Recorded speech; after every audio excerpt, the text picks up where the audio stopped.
All right, it says we're live. What is going on, everybody?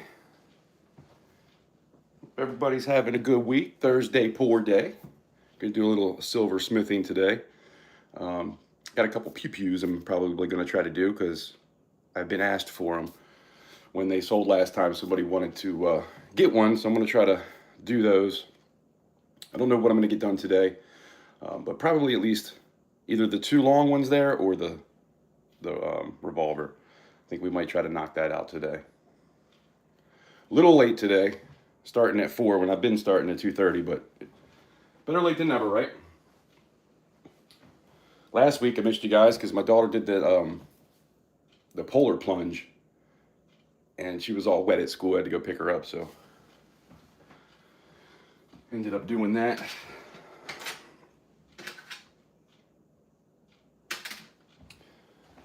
I did break a mold, so that sucks. I did glue it back together, though. The alien spawn, I did another one. I did one in silver and one in copper, so I got the first one in copper ever. So I did this one in silver first. Obviously, it still needs to be cleaned up. But I did that, and then I was like, man, it would be really cool because I've sold, this will be the third one if that one sells. And I was like, it'd be cool to have one in copper, too. Well, the mold broke. Right here and right there. You can actually see it. See, there's a crack right there, and then there's a crack right there. I did glue it back together, but I don't know. I might have to sand it a little bit because the glue kind of came through some, but I still poured it. Like on the front, it looks fine. You really can't tell at all on the front.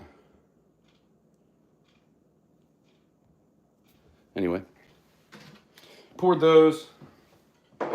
Yesterday, I've been trying to do more copper because with the copper, you know, it's way easier to get profit, you know. Some of these silver pours, man, it's tough. And so I was trying to do a couple copper pieces. For one, because I want to learn more about copper. I don't have a whole lot of practice. I started with copper and then went to silver, but once I went to silver, that was like a month after I started. For like a month, I did copper. And then went to silver, and I was like, oh, this is awesome. So, and at that point, I had like 50 ounces of shots. So I just kind of never really went back to the copper. But anyway, I did this because I still have, because I had the two alien spawns, one of each.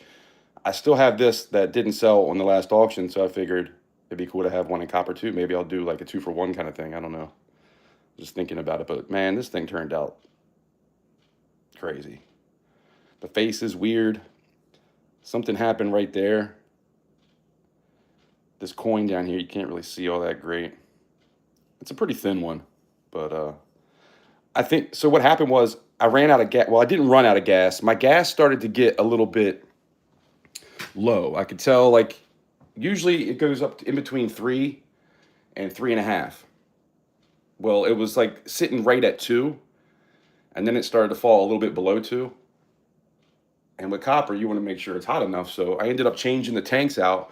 And I think when I did that, because when I looked down in there, I could see it was melted, but it wasn't like shaky like silver is, if that makes any sense. Like you can look down in there and you can see it kind of moving a little bit because, you know, the flame is kind of on it. Sometimes it'll even bubble a little bit, but it just looked pretty hard still. So I put that on and tried to wait as long as I could, but you know, I had everything in the oven and brought the mold out of the oven. I was like, man, I got to do this. And I think I should have probably waited like an extra minute or two. I think that might have been the problem. I mean, it looks awesome other than that. Like, I like the top of it. But something happened with the head. Right behind the head, there's a little bit going on there. And then right here, there's definitely something going on. And then at the bottom too, obviously. So that's not something I feel comfortable putting out because it doesn't look that good. It is a prototype, and I always say the prototypes, if they have little imperfections, I do try to let the prototypes go out because it's a prototype. It's the first time I try to do something. And then the number ones, I'll always make sure that they're better. But yeah, that happened. What are you going to do? Orna, what's going on? Yeah, last week I had to pick up my daughter from school and kind of just missed the day last week. Starika, what's happening? Titan, what's up? Crack is bad, okay? Drugs are very, very bad, okay? Oh, copper. Yeah, I know you're going to like that one. Did you get the prototype 7 or the number 1? Because this one is going to be the number 2. And I haven't done one of those in a while. So, tang, ting, tongue. Your gun is really bad. Garita, what's going on? So, here we had the praying hands. That's a number 7. I know 7's going to like that. I really wanted to try and have an auction last week, and then I wanted to do it tomorrow, but I'm not there. I've been really struggling, guys. It's been a rough year so far. Mentally, I just can't seem to get anything done. Like ADD is like crazy out of control, and slump a little bit, kind of feeling that depression every now and again, man. And I don't take anything for that stuff. I try to just get through and do natural things to be better. But man, I fall sometimes, just like, everybody. But man, I've just been kind of struggling to get stuff done. Sucks because, I wanted to have one tomorrow and then another one like around the 1st. And then I did this scarab here too. I finally did that one. So that's a new one. But the problem is I'm kind of running out of things to do. Like, I got a lot of stuff I can pour, but I never know what people are going to like. And a lot of times if I put something up and it sells for like the minimum, I kind of take that as people don't necessarily like it that much. So what I need to do is go back and watch all the streams and see what people were bidding on. Probably that's just going to take hours to do that. But come on, bud, get out here. Come on, let me take the dog out of here. He's going to be walking around being loud. Come on, bud. Go lay down. Good boy. Good boy. Stay.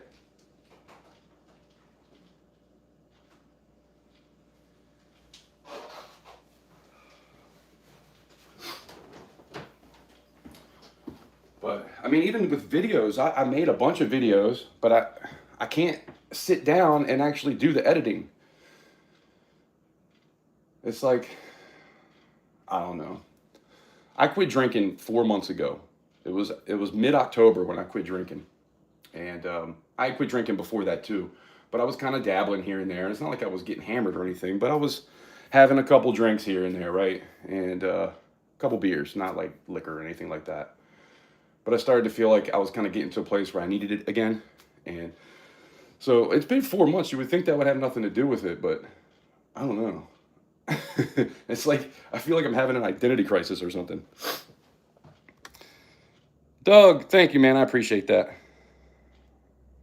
You're awesome. The Spawn's the proto. Okay. That's what I thought, but I wasn't sure.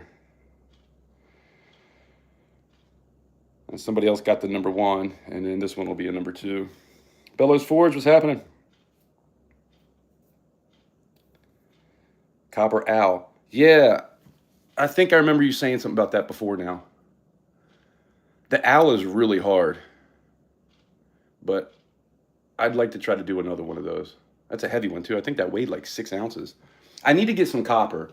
I need to figure out, because I bought copper off of Amazon and it's expensive like that. So I got some cans. I've been smashing up all my cans, soda cans, things like that. And, it takes forever because I don't really drink soda, but everybody else will kind of here and there. And so I finally got a couple bags. I'm going to take that up to the recycling place and tell them, you don't have to give me money, just give me some copper. Because they told me they would sell me copper. And then maybe give them some extra money to get like 20 pounds of copper. But the problem is I want to make sure it's like good copper, right? Because I've got stuff that has like alloy in it. And it has to be really hot to get it to pour nice. Pour items you like. Yeah. I mean, to be honest, I like all of them. I don't think I've ever poured something I don't like for the most part. So I'm with you on that. been going through a pretty good amount of dove clay too. Might need to open this bag up. We're running a little bit low. It's like $65 for 2 bags like this. Of course, it was full, but this stuff is not cheap.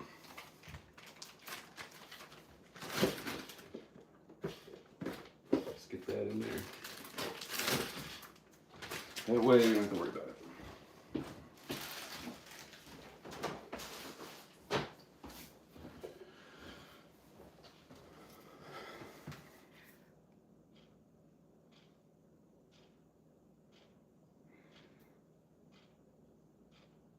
Oh yeah, the tip was a variant. I don't think I'm going to do that on this one because it didn't really turn out that perfect. It would look weird on this one. Like I could cut it in a triangle fashion, but I think I'm going to make this one like the prototype.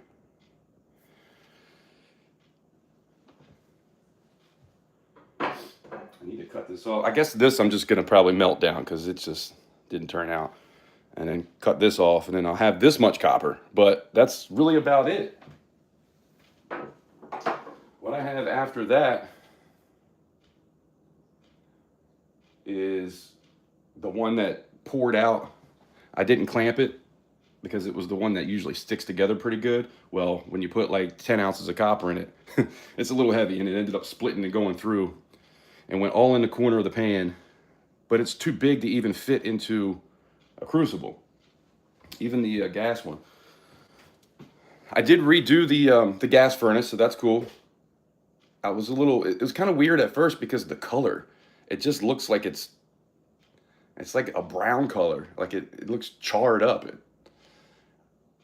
I don't know if it's made from different stuff that comes with the Devil Forge, and then it cracked really bad too. But those little cracks, it kind of did that in the first time I did it too, but it didn't seem like it was as bad as this.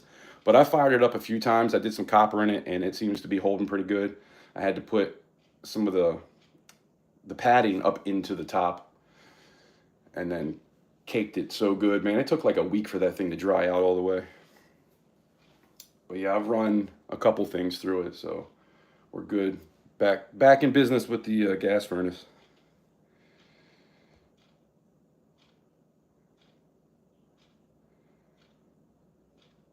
Oh, and I did get some, that's another video I made I still got to get to and try to post.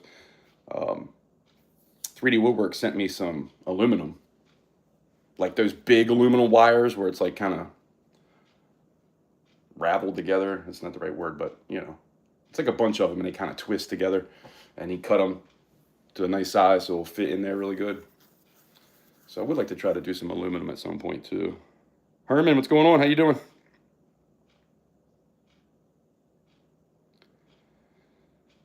Kadita says, I pulled the rolls out of electronics. Are you talking about like you unroll the little things of copper? Because I've done that a few times too. I still got a couple things I could probably bust open and go through, but it's so much work for very little copper.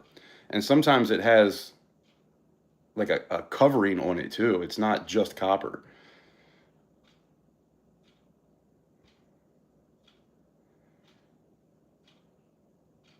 Poured the gun a couple times. You talking about the revolver? Yeah, somebody had asked when I don't know if it was in that live stream. Somebody left a comment somewhere saying that they'd like to get one, so I figured I would try to knock that out. And then somebody else was saying the double barrel. And Gadita's saying the copper owl, so I'd like to do that at some point. I don't have enough copper for that right now, though. LAP Coins, what's going on? How you doing? Appreciate you stopping in.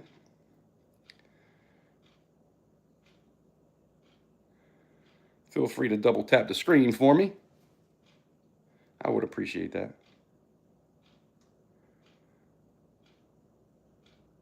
I poured a Coke in my lap once.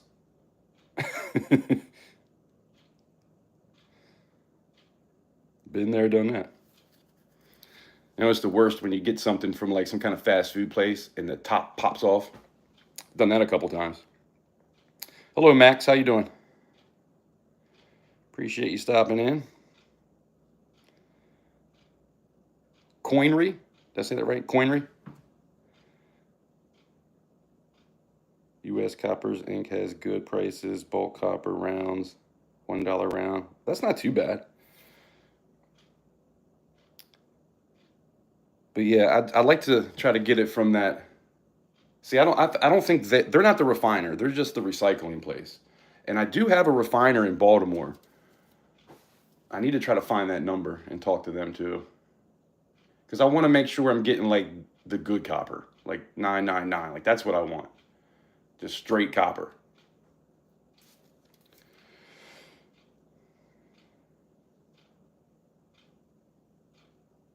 Darren's report? No, I don't think I saw that.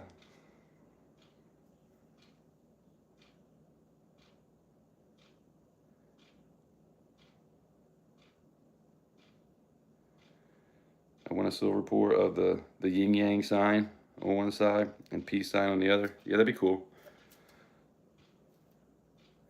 Another thing I'd like to do is try to figure out how to get my, well, I got the 3D printer working, but it's a PLA printer. And you guys, if anybody knows anything about printing, PLA is like the worst one you want to have for pours because you can see the lines in it sometimes. But, you know, it's pretty good. Like it works. The one I have works pretty good. Sometimes not, but for the most part, it works all right. I started gluing using like Elmer's glue mixed with water, and I'll paint that on there, and that makes it stick pretty good now because I was having issues. Nothing wanted to stick. But sometimes, like this is one I did. I thought about trying to do this one again. But the back wasn't perfect. And what I do is I take wood glue and I put glue on it. See, like this part was perfect, but that was looking a little weird. And you can't really tell now because it has this glue, like a layer of glue on it, and I just let it dry. I do that to the back of pieces every now and again.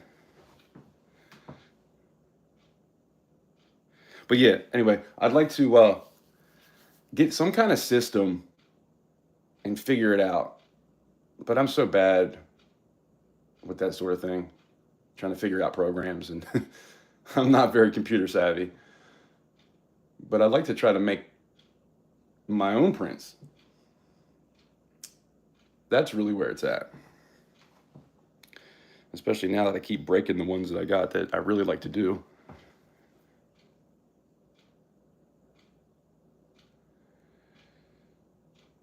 Making an hourglass. The frame is all silver. That's pretty cool.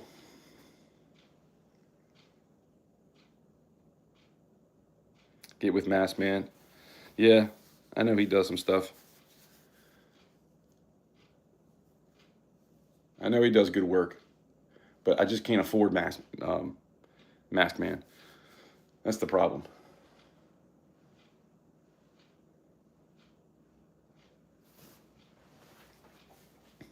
Anyway, should we try to do something here instead of just talking all day? I love talking to you guys, but let me get a little bit of work done.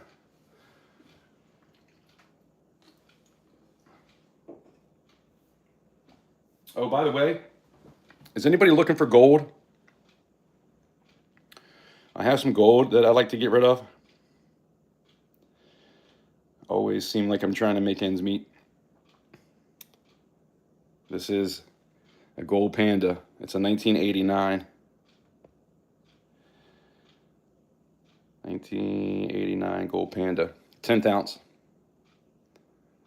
If anybody's interested, let me know.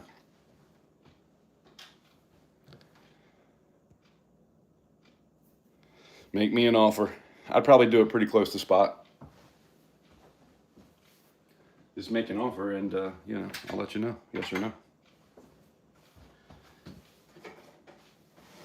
I mean, what spot? Spot would be 286 maybe? I haven't looked. I looked earlier when I got up, but I haven't looked in a while. The 286 would be spot.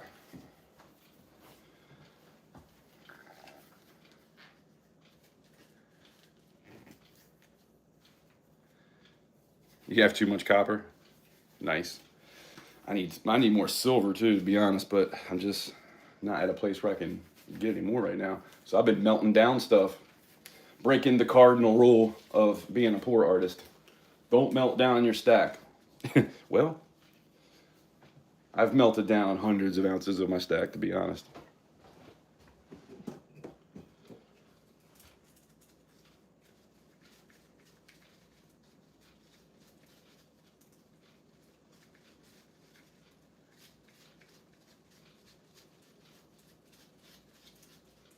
You know, there's this website, or it's an app, and I'm trying to think of who it is. They pay you to watch videos. And they don't actually pay you. You get money every time you watch a video, and it's only a few cents. But you can get up to like $100, right? That's what I got to, like $100. I just kept letting it play and going through stuff. And then you take that money and then you can buy things through them, and then you sell it through them. So like you make a video, and it's already set up too. You just go to make a video, hit the plus sign, and the pieces that you bought will pop up right there, and you just click on it, and then you can make the video. I haven't done it yet to try to sell anything, and then you get a certain amount of the profit. And I don't know if it's something that you cash out, or I guess you got to be able to cash out, right? But I haven't got that far yet. I got a couple things because it was things that I needed, and then I wanted to get some more of that Neuro gum. That Neuro gum is awesome. I got the Neuro, here, I'll show you. I mean, I was feeling good back then when I had the Neuro gum. That stuff was working good, but this, so it's not the gum. This is,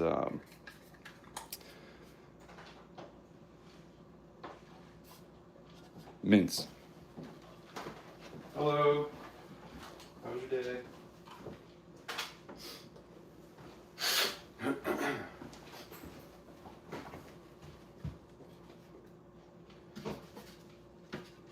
The difference in the color. That's one I used before, obviously. But I let it all mix together. Try to get the burnt stuff off, but can't get it all off because I would run out of it too damn quick if I did that.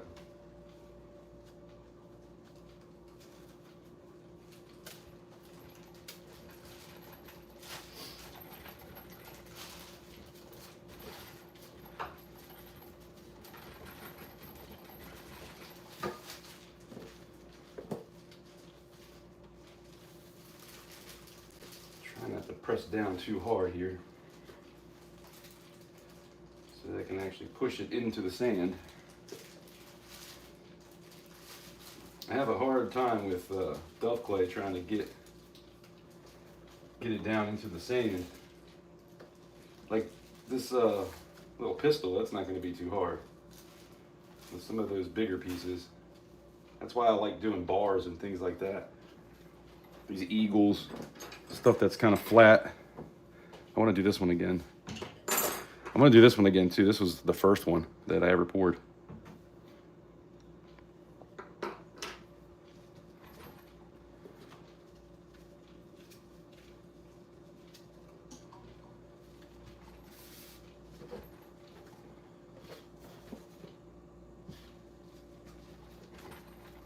So I think I'm just going to press it, and I'm not going to roll it.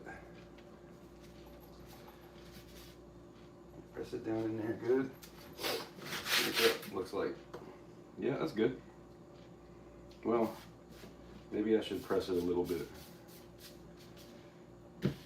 Just a little bit. Just a one. Oh. That's it.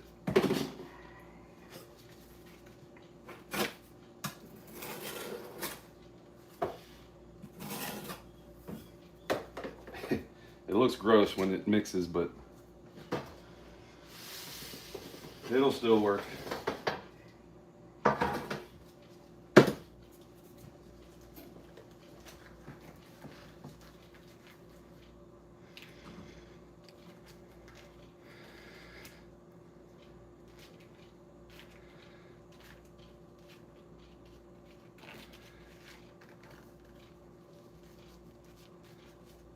Yeah, I heard something about a lawsuit with Apple.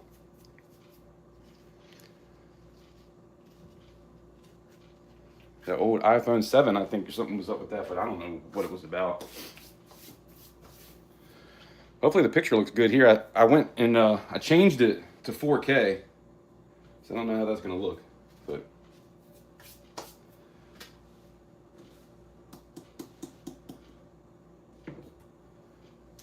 don't like doing this over that because I don't like it mixing all in with the sand. But that's what's great about duff clay. You really don't need a lot of this stuff. Sometimes I've even forgot to put put that down and go to take it apart, and it's not like Petrobond. Petrobond just sticks together. It'll be all bumpy and crazy looking. This is a totally different story.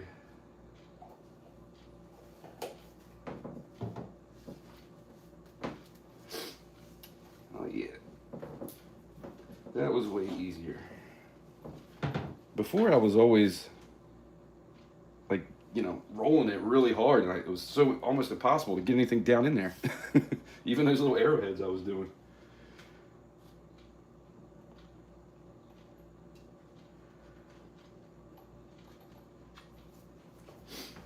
I feel like it needs to be a little bit more. It'll be all right.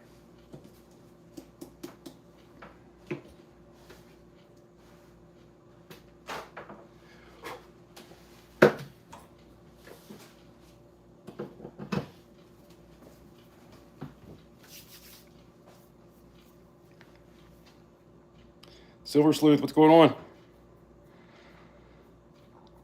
Appreciate you guys smashing the like button for me.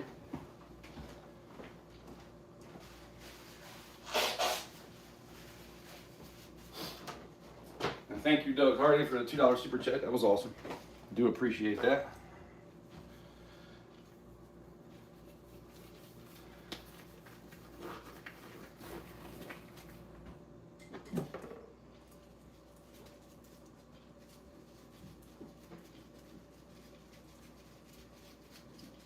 So using this sifter makes it nice and fine. And then when you go to press it down, everything is a lot more even. If I try to just, even breaking it up like this, if I try to just sprinkle it all on there from the beginning, if you don't press down really hard, you'll have these little spots that won't be perfect. So I always try to do this at least a little bit, just to get a little layer down. For anybody that hasn't been here before, wondering what the hell I'm doing.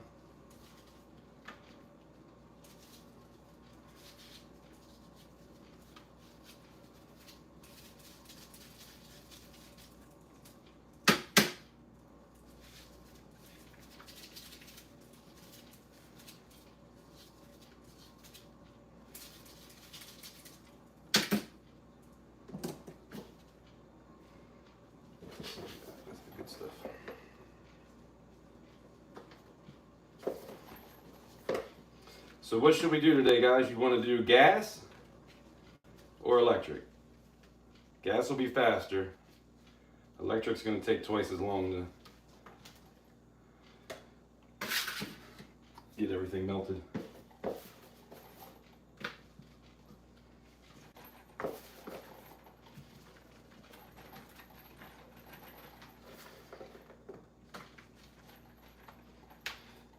I forgot to do my thumb first. Usually I try to take my thumb down when it's just a layer. Make sure I get into the corners good.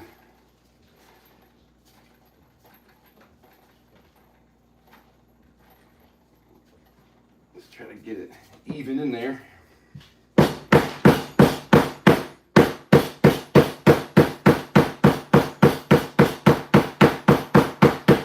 That'll get it in there too.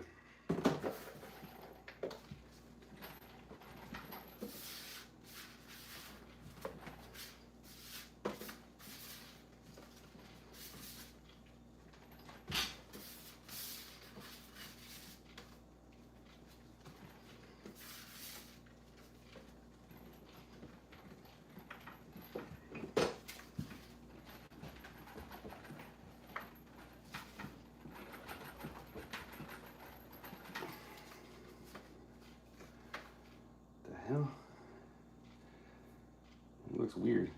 I don't know why. It looks like that. Maybe I should be cleaning it off a little bit better.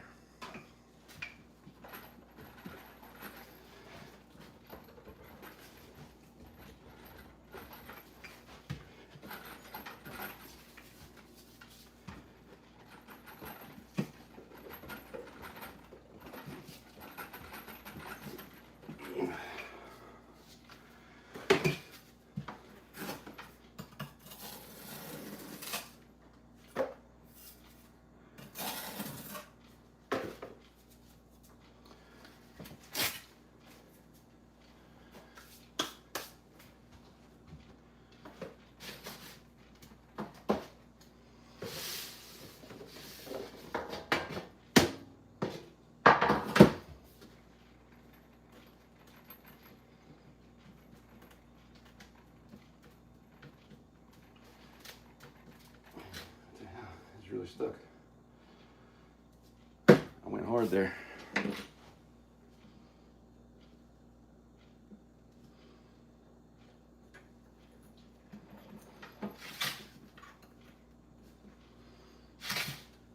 Little flathead screwdriver works a little bit better for this sort of thing, but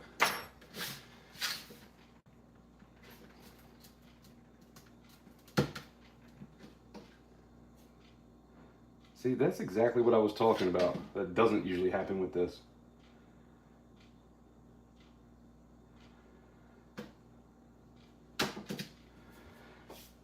And it's probably because I didn't press down hard enough. I think the detail of that looks fine. I think it'll be all right, but if we can get this out.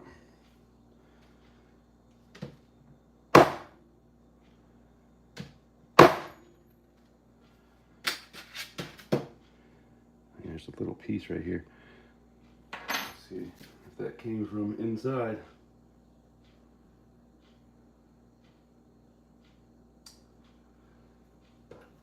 Touch this up just a little bit.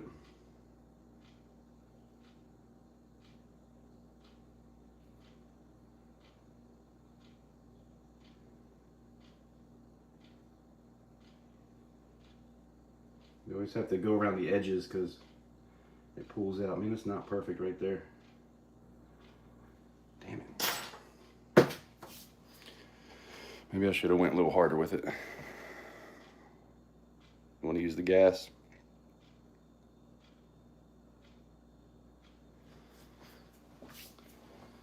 Well, it can either work or not. I can sand it down a little bit there, but one spot is just kind of throwing me off. I think I pushed it a little bit too far down.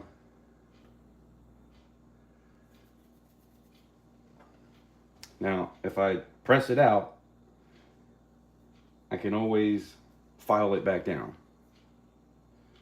But you gotta be careful. I really don't want to go too far here. Kind of nervous. And shaky.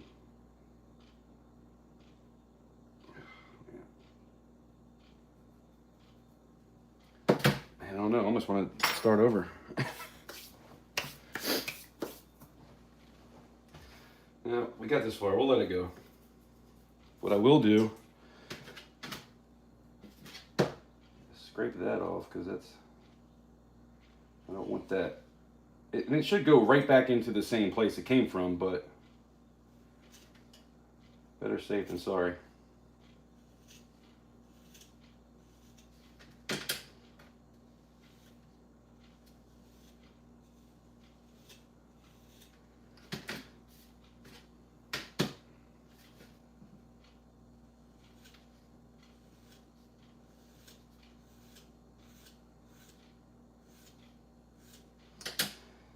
Yeah, I definitely should have pressed down a little bit harder.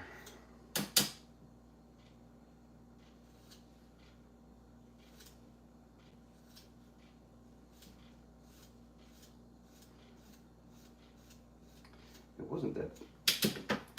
Oh, not that thick of a piece either. I don't know why. I didn't roll it a little bit more. We all make mistakes. I'm kind of nervous about getting this side out because it's so not packed. Here's the other one. I have a smaller one.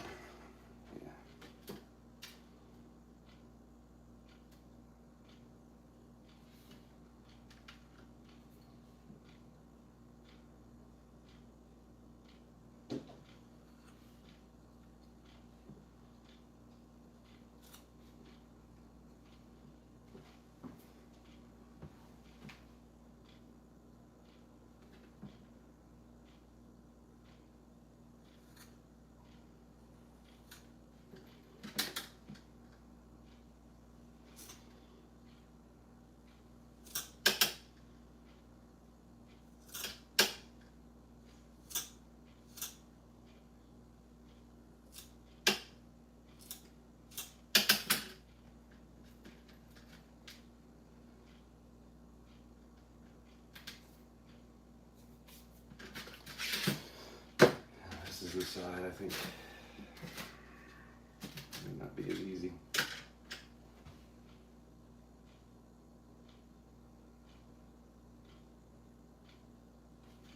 Just want to get real slow.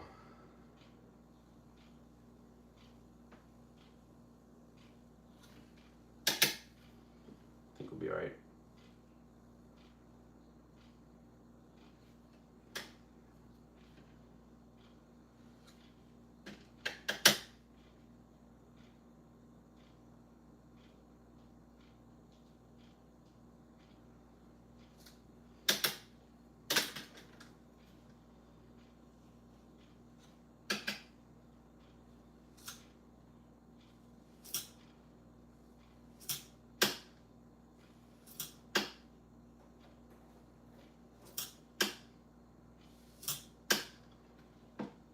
Hey, who in here knows what pewter is exactly? Apparently I have a couple pewter cups. I haven't even looked at it yet, but it was something my mother got. It says that it's like some pewter cups, and something about it might be silver. Like sometimes it's like coated with silver. I don't know. I think pewter is just a different type of metal altogether, but or a mixture. I don't have any idea. I've never messed with it. Surgical nerves. I wish. I was a little bit shaky there. Bored person. Well, you're still here, so. You don't have to be.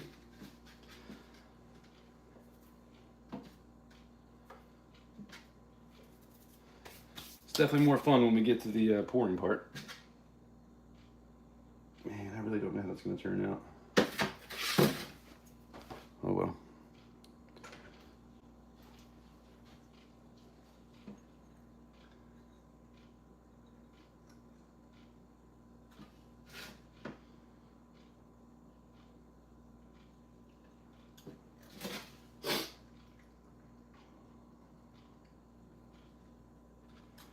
I want to go on the other side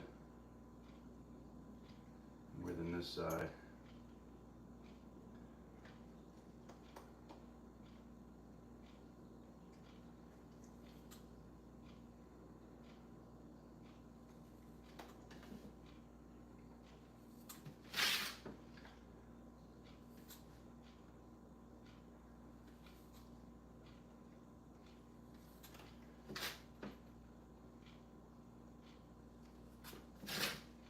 It's a lot deeper over there.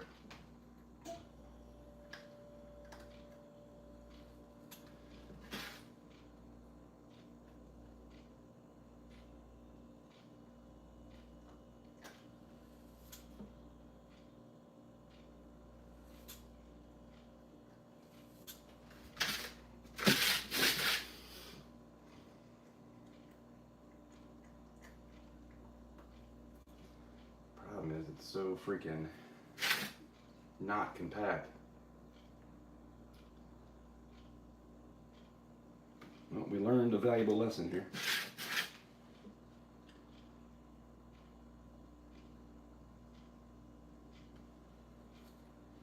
I'm doing this because I want it to be able to breathe.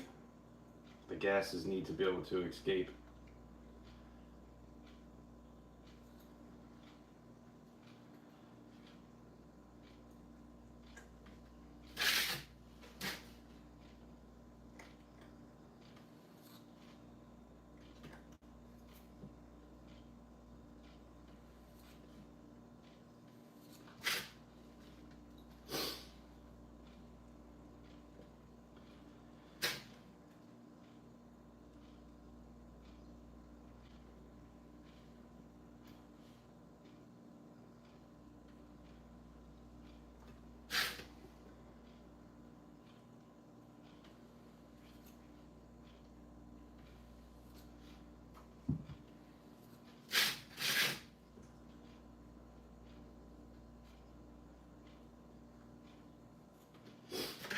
That hole's there, that should work. Can I tap that in just a little bit? I'd rather come back and clean it up later than have it in too far. That should be good. Just leave it like that.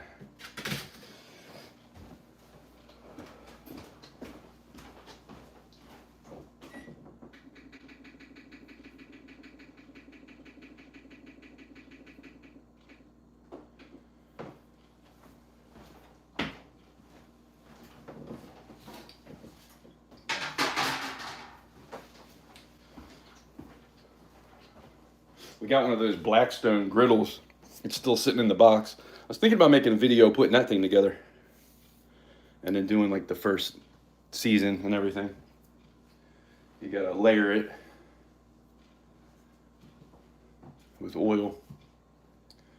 And she got the actual Blackstone oil that they sell. I don't know what it is, but should be good.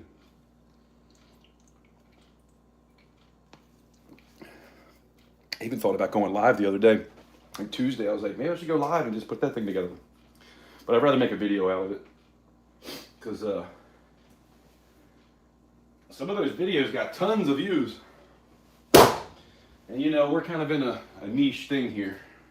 It's tough to get views.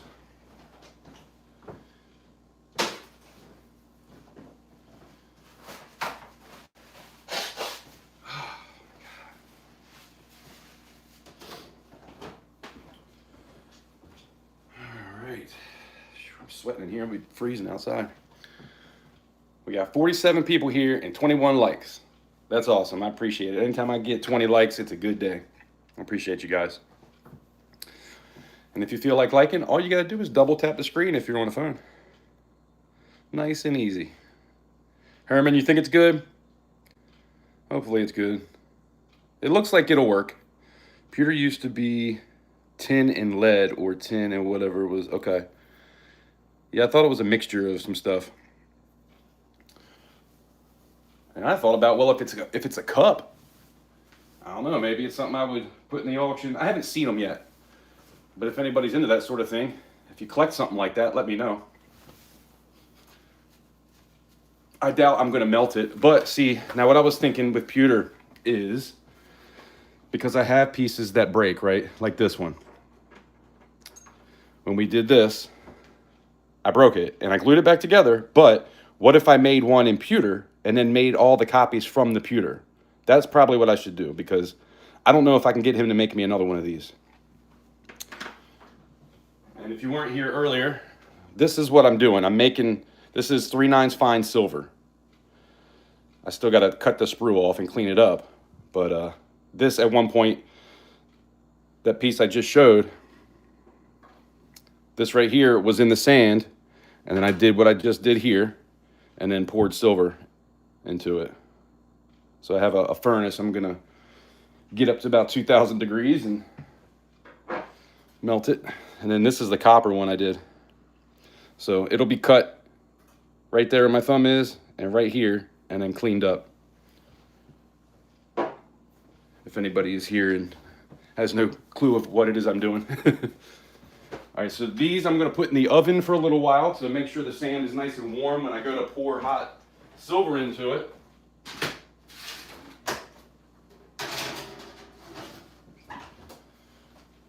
Especially because it just rained all night. And it's a little bit chilly too, so. And if anybody's looking for any gold, I got a 10th ounce gold panda here I'd like to get rid of, so let me know if you're into it. I'll definitely make you a good deal.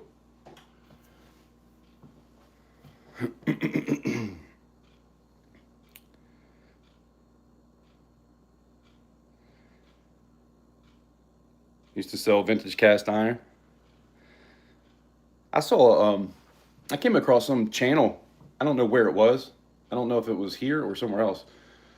But he was collecting that sort of thing. And then he was, I guess, finding them somewhere and then cleaning them up and seasoning them.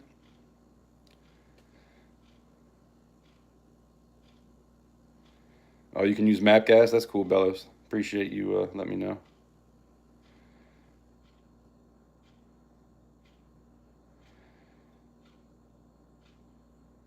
Mostly Griswold. Griswold. Yeah, I feel like that's maybe what he was. I don't know. I don't remember, to be honest. John, Friday Night Fishing Club. What's going on? How you doing? I'm having a great day. Hope you are as well. Speaking of fishing, man, I had the Fish Brain app, and I was catching bass, and it was all out of ponds, either ponds or the river or something like that. But it was all like freshwater bass fishing without a boat. What the hell? And I think I had like 70 fish on that damn thing. And then when I got the new phone last time, I couldn't get the app back on it. I was so mad. I had so many great fish on there. A couple 5-pounders. But yeah, I'm a big bass fisherman. But I live in Maryland, and I'm right on the Chesapeake Bay. Not right on the Chesapeake Bay, but I have a river on 3 sides of my house, and then the bay is probably about half a mile away. So tons of great fishing around here, freshwater and saltwater. My jewelry addiction, how you doing? Yeah, if you like jewelry, this is kind of the next best thing when it comes to like silver. So this is that's silver shot. This is some shot that I actually made myself. Or I'll take rounds like these. I'm probably gonna end up melting these down. And this is all stuff that I get from reputable dealers, so I know it's good. That piece I'm doing is under an ounce, so I probably only need to put like 2 ounces in the furnace. But I don't know, I have a nice little screw. I might put all 3 of these.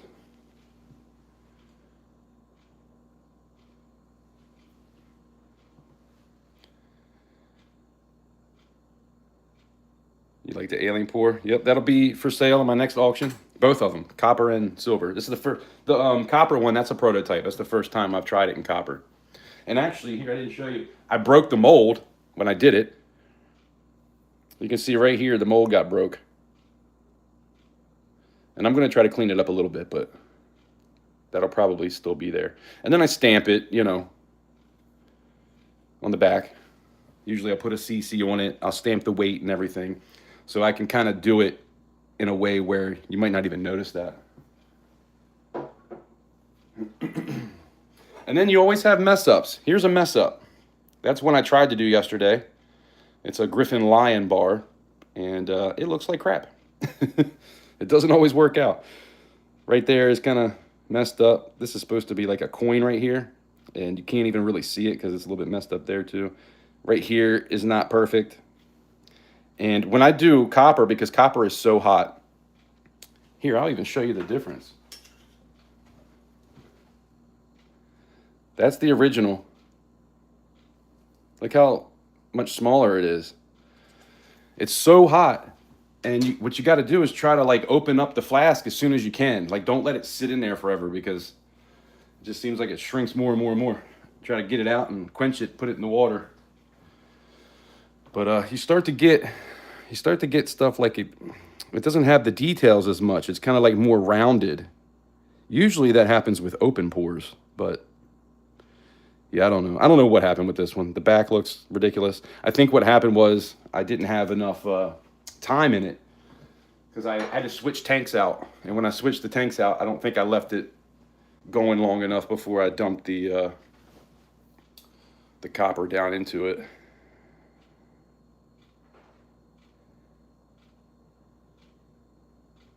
Wax casting, yeah, man, wax is awesome. I would love to do the lost wax type of stuff. Is that what you do, lost wax, or is it you do it the same way I do it with a flask and a furnace and just kind of pour it in? Because with lost wax, if you're doing jewelry, you could do like 20 rings all at one time, which is pretty cool. It looks like a Christmas tree. That would be cool. I'd like to get into that at some point, but it's like $2,000 for all the equipment. I mean, I do have a furnace, so it's not like I have to buy a new furnace, but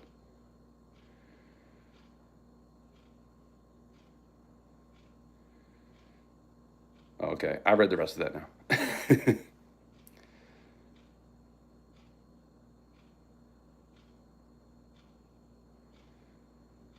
Very cool to watch. Well, I appreciate you hanging out with us. I try to do this every Thursday. I'm about to go outside. I'll get the furnace going. And we're going to melt down some stuff. I think I'm going to save my shot because, see, I like to have shot because when I do something, if I want it to be exactly an ounce or if I want it to be like half an ounce, and I'm doing like some kind of bar or round or something like that, because sometimes I'll do channel rounds. I want to make sure it's going to be as close to an ounce as possible. So I like to use shot for that. But when you make your own shot, it's not as small as other people's.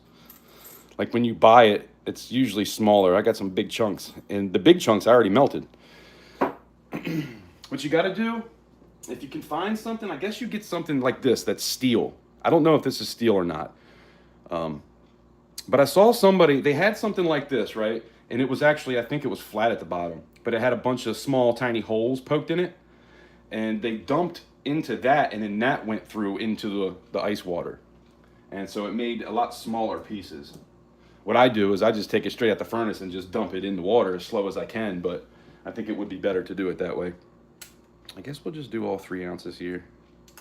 I like to have, even though it's under an ounce, having 2 ounces on top kind of assures that everything will get pushed down in there. So we're gonna go outside, and if I lose you for a second, don't go nowhere. It'll come right back. It always thinks for a second when I come out here. It doesn't like to, when it goes from the house Wi-Fi to the outside Wi-Fi, it likes to act a little dumb. So bear with me.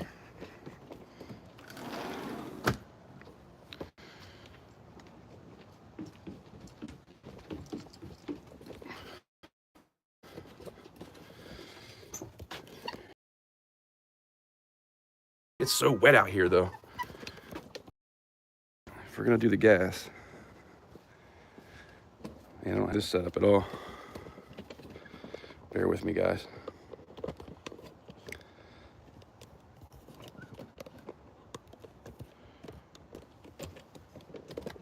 I was thinking about electric earlier.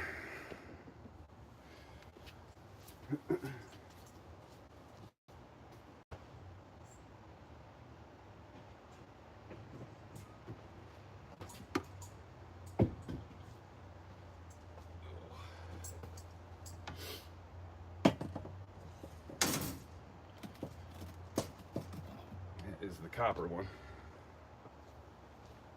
Copper crucible. You never mix your crucibles. I always use one for silver and one for copper. Make sure there's nothing down in there.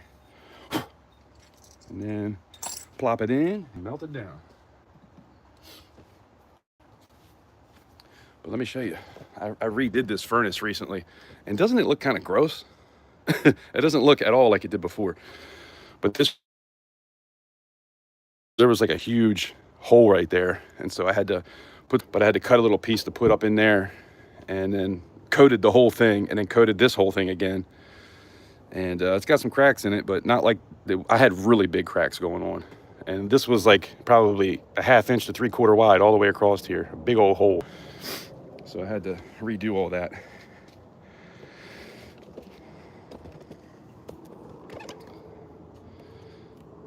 Trying to get this set up in a way where you can see. Well, why don't I back out? There we go. I was like, what the hell? I feel like I'm in the right spot.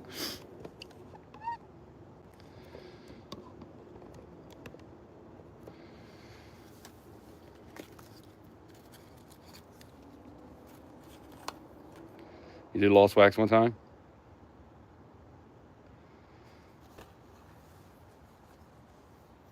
Okay, gotcha.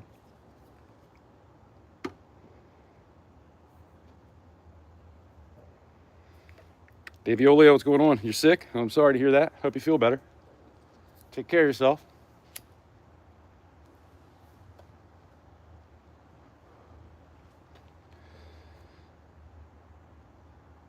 Drink chicken soup. Man, when she got COVID, and then I kind of got it a little bit too. But before I got it, when she was sick, I went and decided I was gonna make chicken noodle soup from scratch. That was so freaking good. I need to make that again.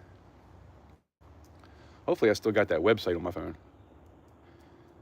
I mean, it's pretty easy to do, but when you get everything and cut it up yourself and use everything fresh, man, I made a huge pot of it too. It was so good.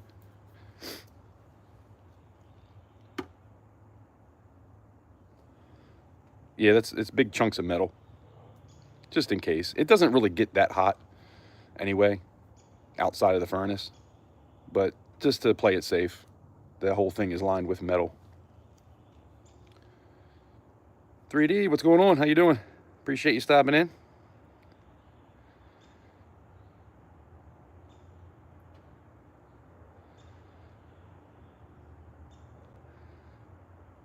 Take a dump in, Letty says, take a dump in the crucible and see if you can refine the metals in your body.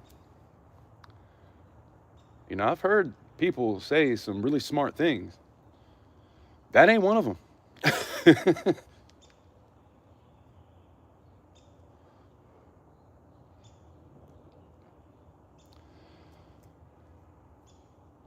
I could eat some shot and then poop it out and then show you when I'm done. Let me do that for you. Is that what you're into? It's kind of gross, but I mean, different strokes for different folks, you know what I mean?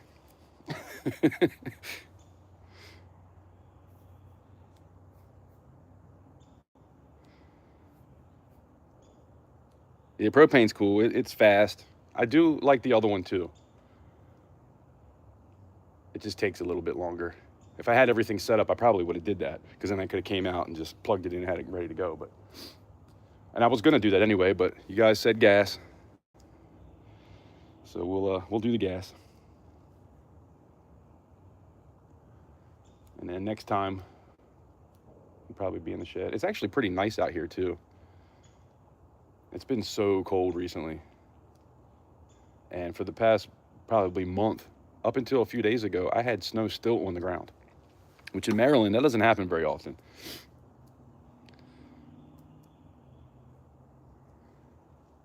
But I do got to be careful when I plug the electric. I have a little electric heater that I put on in there because I screwed up my what's it called?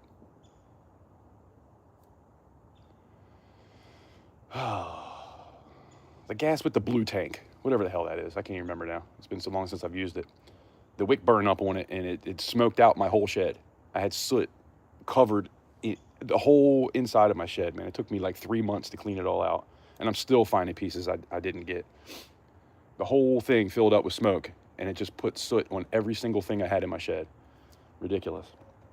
But so yeah, needless to say, I don't use that anymore. Kerosene, that's what it is.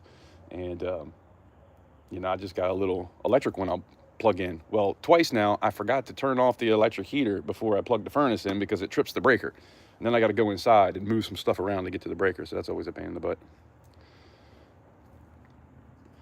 Lisa Anderson, how you doing? Appreciate you stopping in.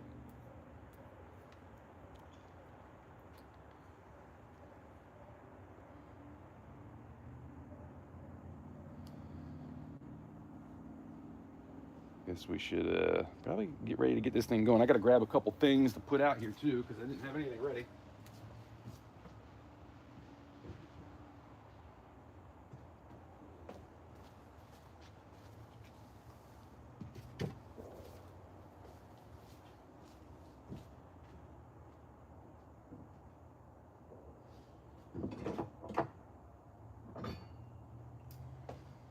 Tools of the trade.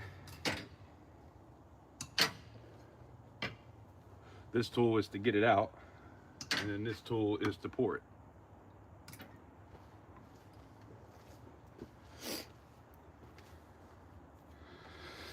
But yeah, I'm sure that's been in there for about 10 minutes now, so we should be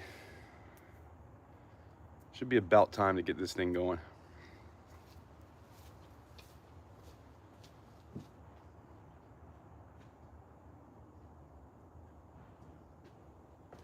If anybody wasn't here earlier, what I do is I take my flask that has the sand, the mold and everything. I put that in the oven at 200 degrees for about 20 minutes. That way, when I go to pour the hot silver in it, it's not going into cold sand. It definitely helps. And I don't have to vent as much when I do that. So that's what I started doing, and it seems to be working out. Harmon, was that your idea or was that 210? Somebody told me about that, and I've been doing it ever since.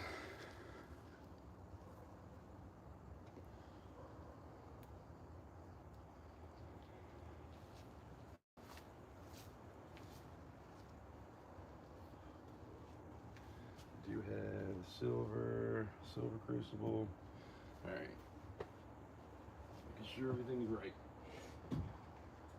Last night I ran out of gas and had to switch the tank out, and I was doing copper, and I think it didn't get quite melted all the way, so that sucked.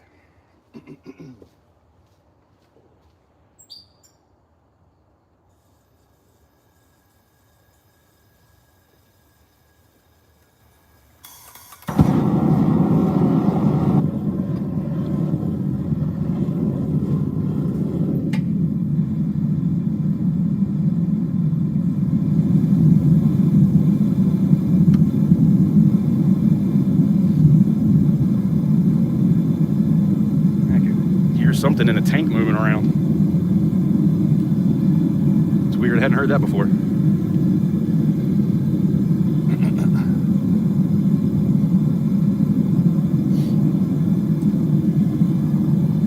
It's been sitting outside. It's probably about 55 degrees, maybe 50 degrees.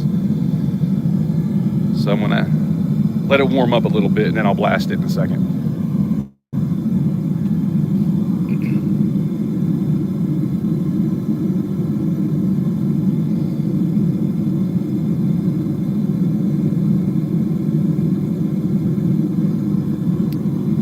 Or I don't have anything ready. I don't know if I have quite enough sand to do 2 molds. I do if I use Petrobond, but Dove clay, I don't know. I probably did have enough. I should have did those other 2 guns too. I just try to at least do 1 pour in a reasonable time because you guys are watching. I don't want it to get too boring.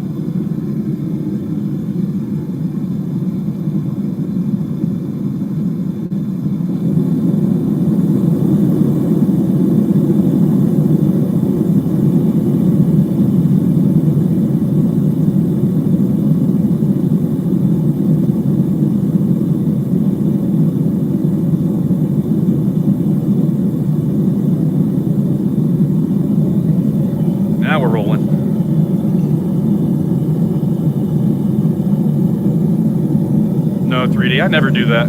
It does stick a little bit, but that's usually only once it cools down. I'll have to kind of turn it to the side a little bit, but it pops right off. But I have seen many people do that. I know that that is a thing.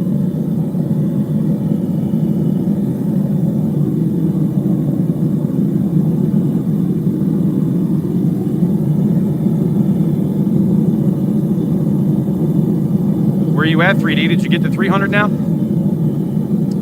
Congrats on that again, by the way.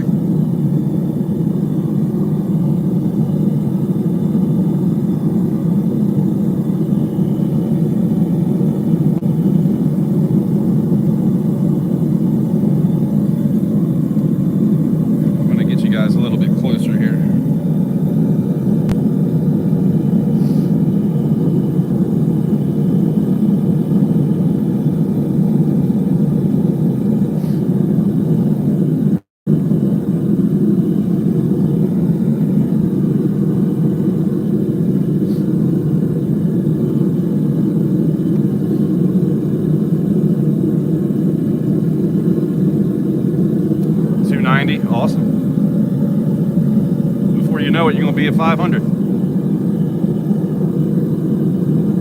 Congrats on the show too, man. You did awesome, I think.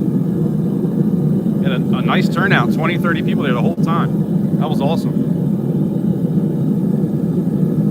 It was a good time.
Sugar, what's going on? How you doing?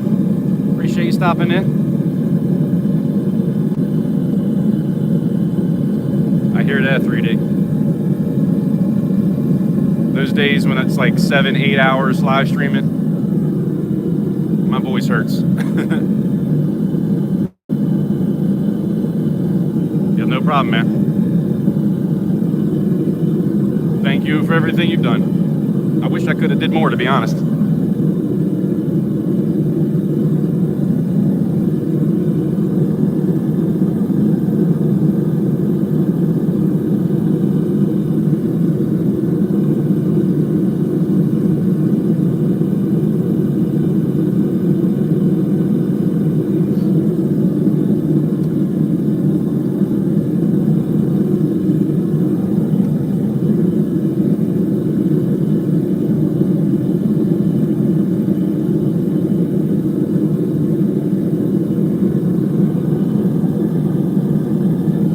Shell, what's going on? How you been? Long time no see.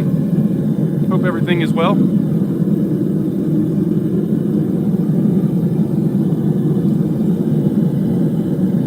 I'm about to pour a silver revolver. See how it turns out. I kind of messed up a little bit with the sand, but I think it'll still be good. I should have compacted it a little bit more on one side, but I think we'll be all right. Time will tell.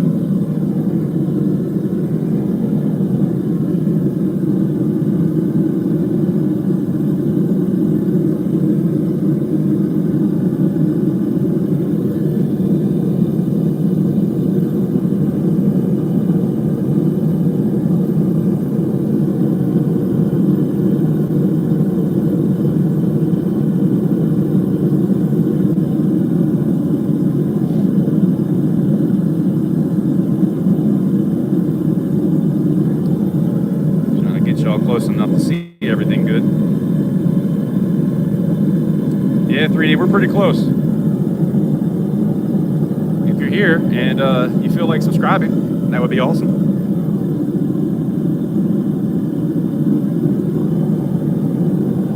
No pressure though.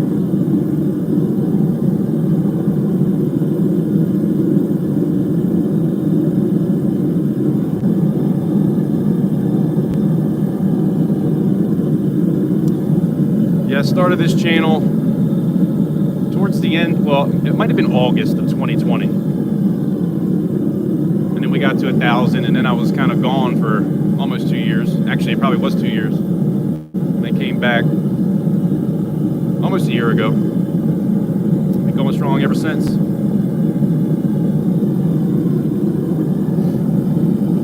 definitely appreciate you guys. It's always fun hanging out.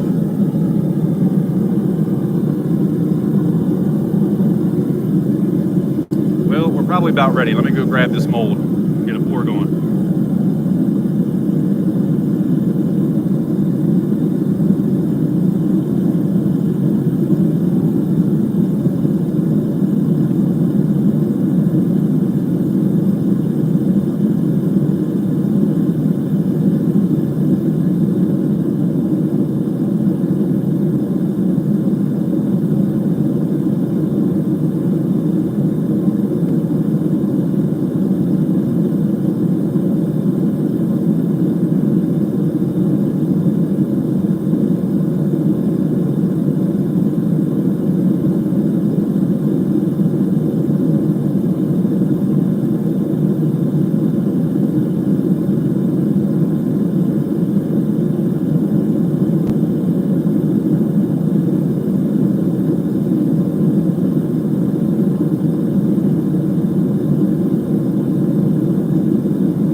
I just took it out the oven, 200 degrees, for about 20 minutes.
See, it doesn't stick there, but once it sits in there for a while and it cools down, when I go to grab it out, it will stick. But it does pop right off. Man, I meant to get my tools. I forgot to get them. Scrape all this burnt sand off. Let's get a closer look here. See what we're working with.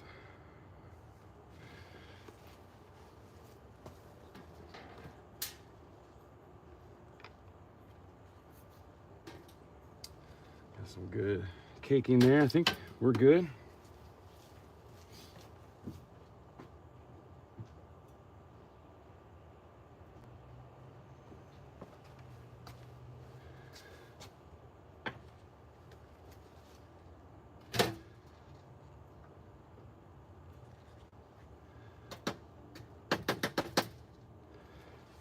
Scrape that off, but I'm just gonna stick it in. Get that off later.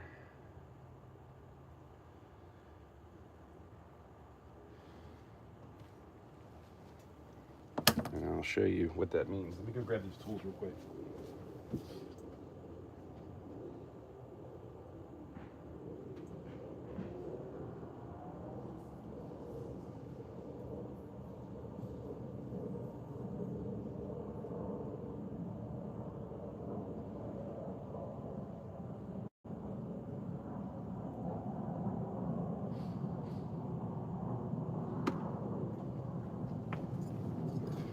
I'm gonna get that burnt sand off before it gets. Actually, I like to get that too.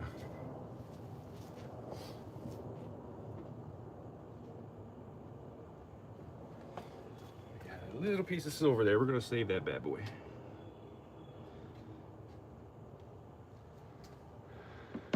Every little bit helps.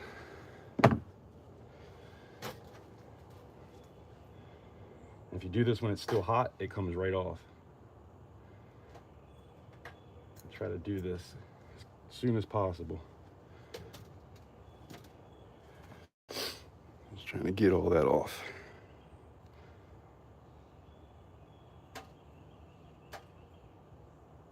Can't reuse the burnt sand.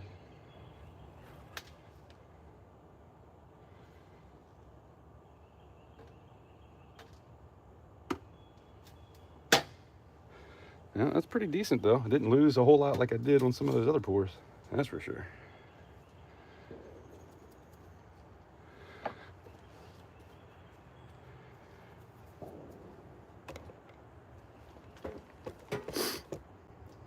I'll show you what I do now.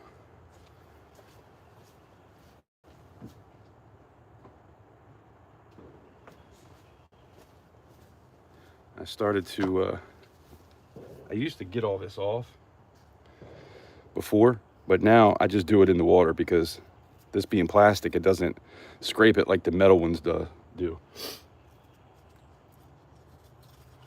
So I'll just clean it off in the water now.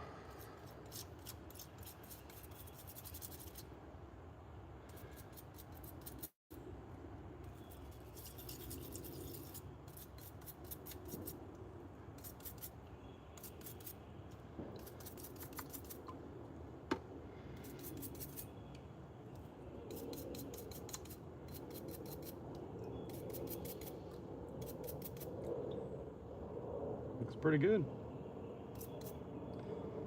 This might be the best one yet. It looks pretty good. Of course, I got to clean it up a little bit, but we did it. We did it.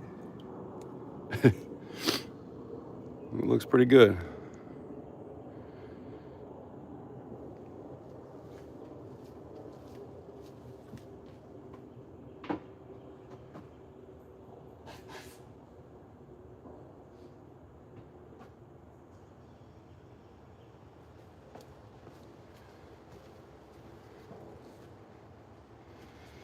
And there's a couple like little spots where like you can see some of that burnt sand still in there. I got to get that out, but other than that, it looks pretty good with very minimal cleanup. But I'll take a file like at the end of this trigger up on the top here. I'll take a file and clean that. This little piece sticking out here, all that'll get cleaned up. We do got some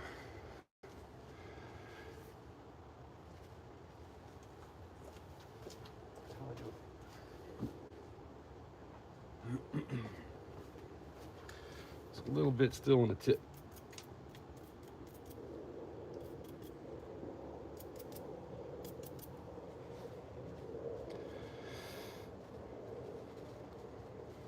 It looks pretty good though.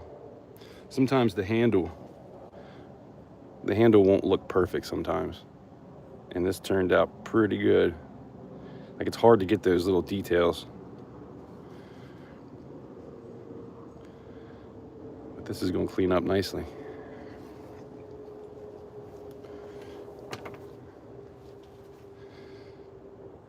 Yeah, the grip details, yeah. Sometimes it's hard to get those grip details. Broke Stacker, what's going on? Appreciate you stopping in. Hope everybody's having a good day if I haven't seen you.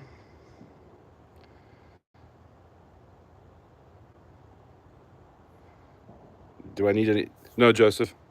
And hello, by the way. I don't think I've seen you yet. I don't need any. I actually had a bunch of albums. I sold them all. I think 3D got most of them. Because I don't like keeping stuff in albums. I'd rather it be in like a capsule, really.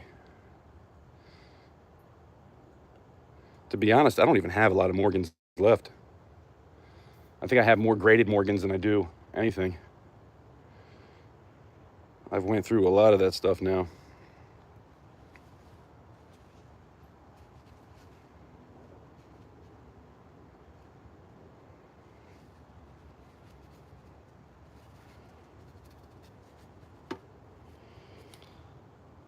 And then once this dries off, so I'll let it get nice and dry. And if there was any pieces where it had a little bit of, see it's a little black right there. Once it dries out, I can take an air compressor to it and it'll just blow. And then I can always scrape it too, but I don't like to scrape too much. If it's in a crack, it's really not a big a deal because you won't see the scratch if it scratches it, but I try not to do that. But yeah, this is going to clean up nicely. This might be the best one. And I think, if I'm not mistaken, I think this is a number 3. I think there was a prototype. Actually, this might be a 2. This is either the 3rd one I've done or the 4th one. I think it's the 3rd though.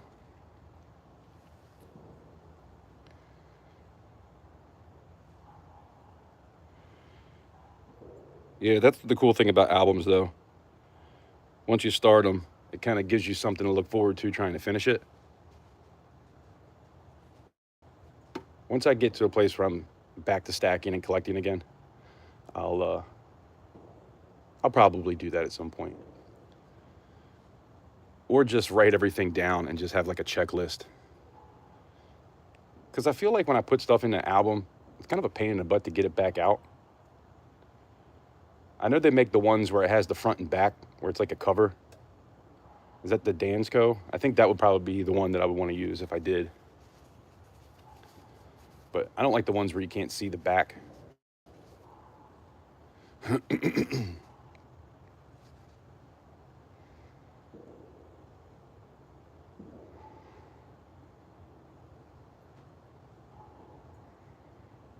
Yeah, I have a piece dollar. It might be up in the next auction. I have a 22, 23, 24, and 25. It's 4 of them. And I believe they're all AU. I bought them as AU from a coin shop. I was actually Plumber Stacker when he was at his coin shop. Remember that? If anybody knows Plumber Stacker, every now and again he would have a live stream from his local coin shop. And I think we even paid that guy, not Plumber. But that's how I got those. One of them isn't as nice as the others, but another one is better than the others. So it kind of equals all out. But they're all AU.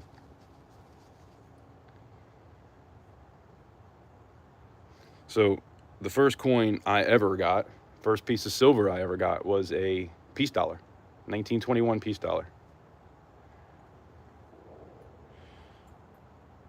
For those of you that are in here, we got 24 people here. What was your first piece of silver? Or even coin. You can even say coin. By the way, is anybody into errors? I have some quarters that I searched. I still need to make a video showing like what I found. And that's over the course of searching a couple $100. Probably closer to $1,000. So there's like probably 15 different things. But I might start letting go of those things too, if anybody's into that sort of thing.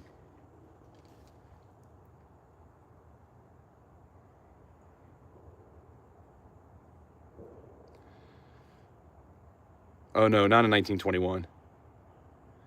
That would be expensive. It was 1922. Yeah, it was a 22, I think. Unless it was a 23, I don't remember. It wasn't a 21 though. That's the high relief. That's the expensive one. That's not the one I had.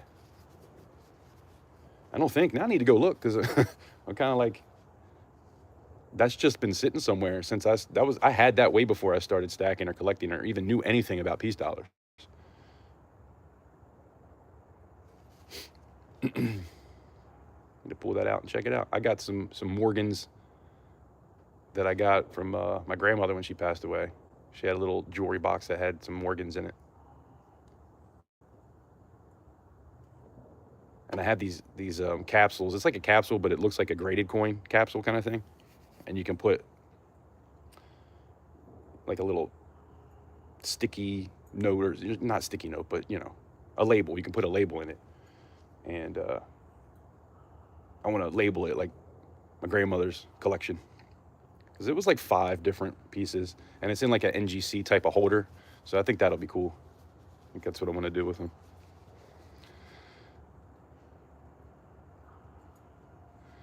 first silver purchase was a few bars from Jamboyan. Nice. Actually, if you go back to my first video, that was my first order in stacking. It's a playlist too. I did my first 12 orders in stacking. Now, I don't suggest anybody go back and watch that because it's very cringe. Very cringe-worthy. I was not comfortable being on camera at all. But still pretty cool to see what I got. I got even copper pieces and gold and kind of a little bit of this, a little bit of that. I'm the type of person that likes everything. So that's pretty much what I got in those first 12 orders. Some of those orders are a couple $1,000 and others just a couple $100. But most of those orders were pretty big. But that's how I started. Of course, I had the piece dollar and I had a couple things. I'd found a few W's at that point because 2019, that's when I started stacking. That's what got me into coin collecting and everything too, when the W's came out. I found one and I was like, oh, that's what I'm talking about. And I was pretty hooked after that. And to be honest, I've went through a lot of quarters too. I think I've only found like 4 or 5 W's. I don't do like a lot of these guys do. I don't sit and search, thousands of dollars, but I've definitely been through a few $1,000s in quarters, searching rolls. I actually have a $10 roll I need to go through right now, plus a bunch of loose quarters.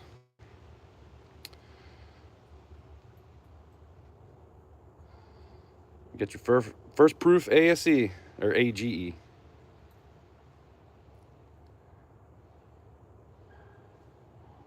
Yeah, that was pretty cool. I had the Type 1 I might put up in the next auction. It's a MS69 Type 1, because you got the Type 2, right? That was the last time that you could get the Type 1. And it was a first strike too, so that's definitely a collector's piece. I don't know what they're going for now. I think last time I looked them up, they were like $55, so not an expensive, like crazy expensive coin, but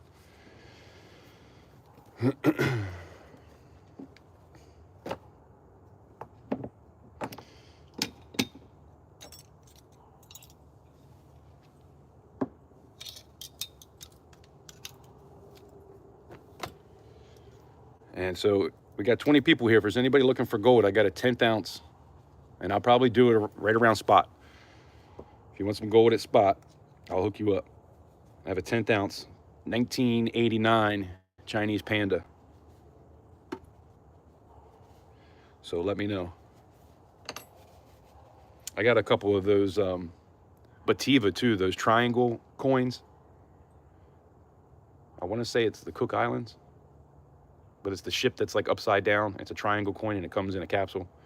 I've got a few of those too I need to get rid of. It's kind of a high premium thing. I think the last time I sold one was like $65, but I would do better than that now if anybody wants one. I got a few of them. Till I can get through to the next auction. I wanted that to be tomorrow, but it's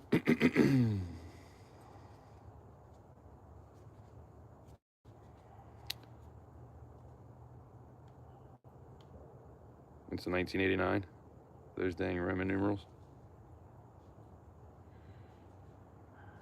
What did you get? Oh, is that the proof ASE you're talking about? Or AGE? AGE. I was thinking ASE, and I even read AGE. I'm dumb. I get it now. Hey, I got a 1989 Panda to go with it. I'll give you a great deal. That's my last gold coin that I have too. At one point, I think I had about 6.5 ounces of gold. That's the only thing I got left. Now I do have 5 grams, and I'm gonna pour that. I think by the next auction, I'm gonna have a 5 gram either bar or round. What do you guys think? Maybe stamp a CC on it if I can, or I might just leave it like a button. I don't know. Gold's hard because you really kind of have to do at least. I might be able to do 2.5, but I don't know if the shot would weigh out like that, and I want to make sure it weighs as close to 5 grams as possible. So I'll probably just do a 5 gram piece. But that's like $450 probably, just at spot. So I don't know if that's something anybody would be into. Let me know if so, and I will definitely do it.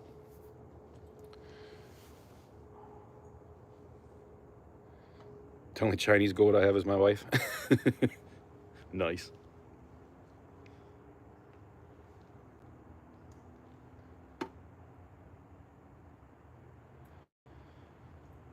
Yeah, I got the 5 grams of 24 karat shot.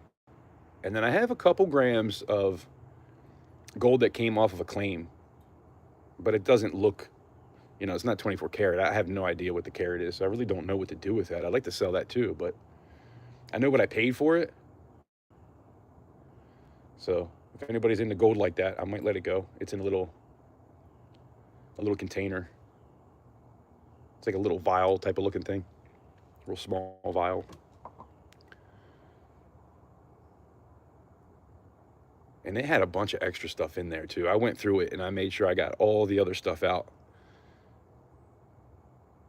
So it's all just gold.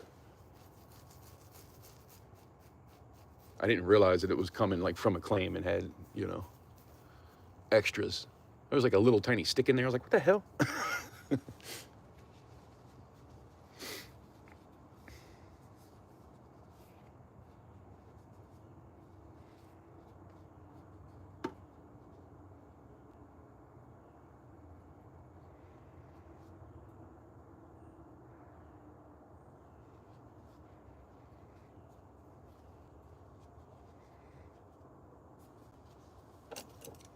Get this stuff back up in here. I don't know if it's going to rain again. I don't think so.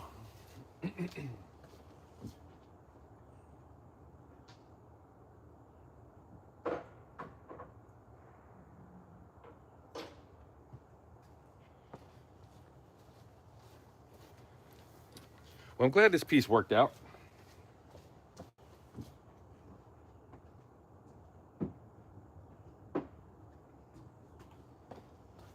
I've been pretty lucky with pours. Pouring live, I think I've only had like 2 mistakes that just did not look right and I had to redo. Of course, I've done some of my own, but when it comes to the live streams, usually the luck is on my side. I shouldn't have said that though. I should probably knock on some wood real quick.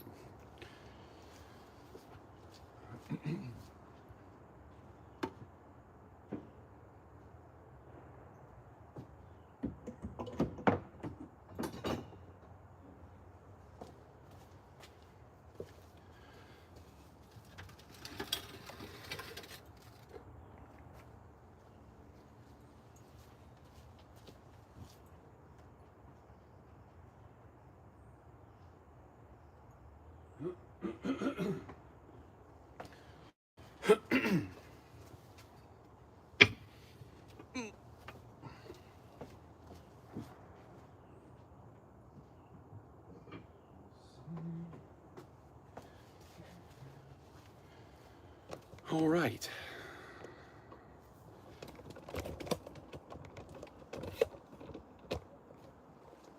If I lose you, it'll come right back. Sometimes when I come in here, it gets a little weird.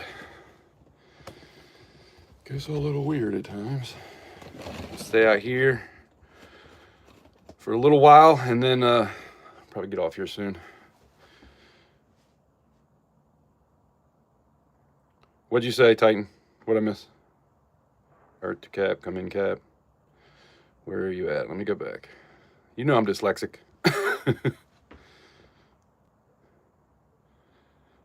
I don't see you. Was it somebody else? Here, just say it again. My bad. My bad, bruh. The wooden handle in the bucket, yeah. I got this too. I need to knock all the wood. 3D, you still here? I remember when you were, you did that video when you were, or maybe it was a live stream, but you were talking about the shelf that you made so that you can, it's on wheels and you can pull everything out. That's the one I made. So I could pull, it's on wheels and I could pull that whole shelf out and use all that stuff.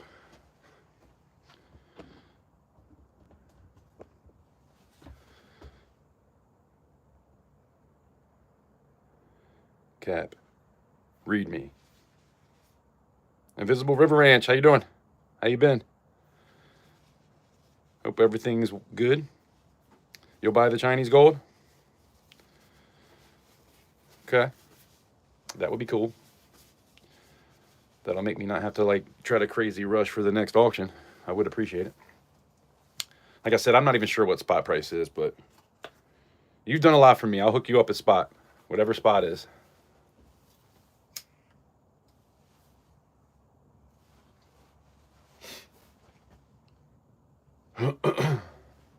By the way, I did quit smoking, but I did just light one. So I quit smoking for about a month, and man, my nerves have just been, I don't know, I've been struggling the past few weeks. And I was like, man, I haven't had a drink in 4 months. And I figured I was having a day where it was like I either need a drink or a cigarette, and I bought some tobacco because I had some tubes left with the filters, and I roll them myself. So I bought a little bag of that, and so I'll kind of smoke one or two here and there. I am going to quit again, but I told you guys about it, and I always try to be honest about what it is I'm doing. So yeah, I am smoking a couple here and there again. But I did make it a month. That was pretty good. You made 77 days. That's awesome. I think with drinking, I'm probably like 120 days right now. And then I only drank that one weekend. It's not like I get drunk or anything, but I drank a few beers throughout that whole weekend, eating crabs and everything. And then I didn't drink for the month before that even. So really, but like I was saying before, man, I feel like I'm having like an identity crisis. It's like it's a balance. And it's not like I was drinking. But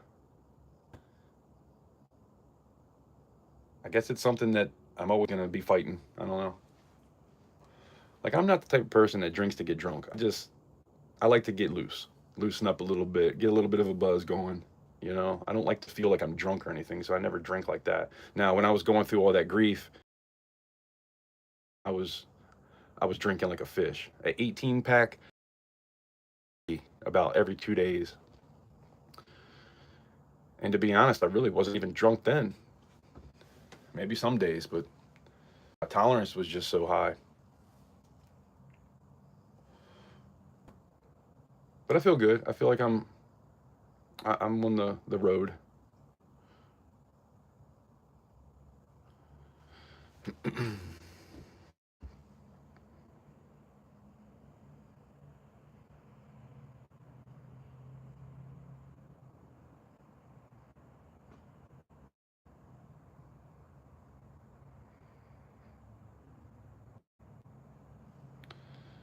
Mhm.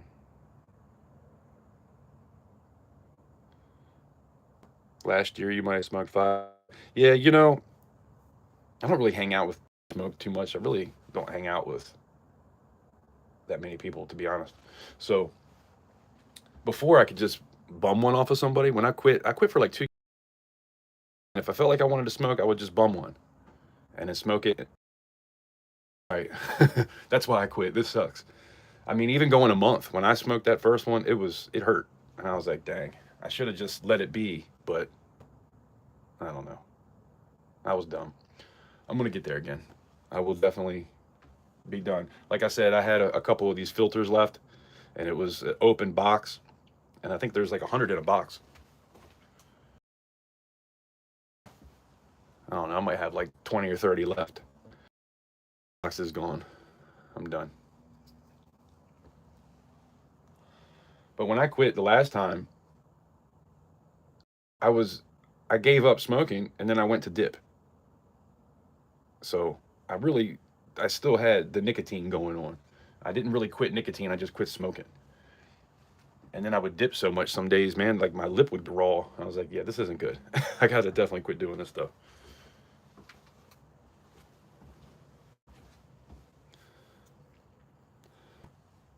I guess I'm just kind of looking at it like it's better than drugs and alcohol, right? It could be worse.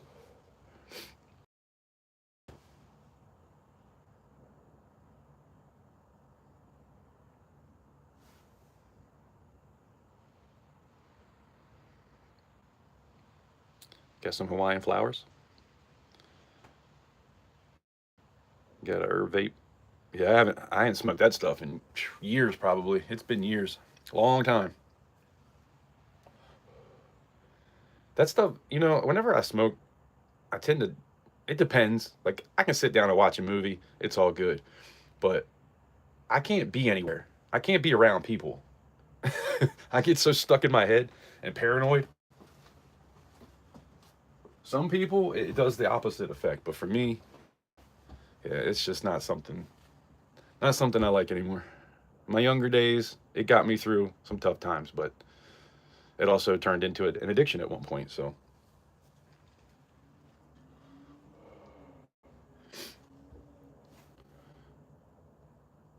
Rhonda's here. Rhonda, how you doing? Hope you're doing good.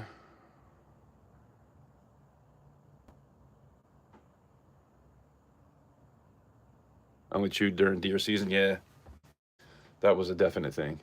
Man, I wish I had hunted this year. I didn't really hunt much at all. I sat out back here like looking at deer, but I never went over to the property and actually hunted.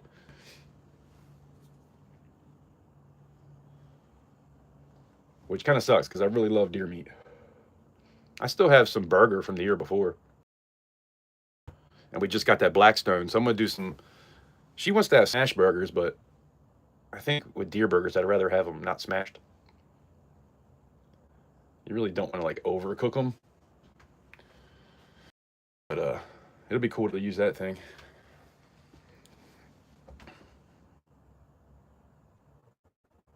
2007, yeah, probably 2011 was the last time I was really into it like that. Now I have here and there throughout the years a couple times, but like never where it was like, oh, I'm gonna get an amount and have it and make it last or anything like that. No, just kind of here and there.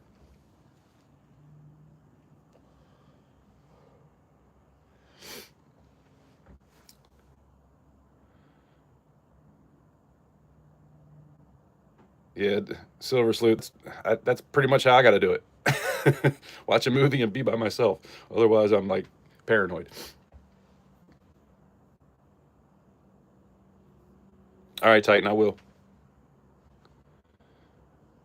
You don't want any of those Bativas too, do you? You got a few of those. Those little triangle coins. It was the first in the it was the first edition of them. I've seen people find those. Sometimes you can find them at LCSs rather cheap. But if you look them up online, they're like 80, 90 bucks. Last time I sold one was 65, but I would do cheaper than that if anybody's interested in one of those.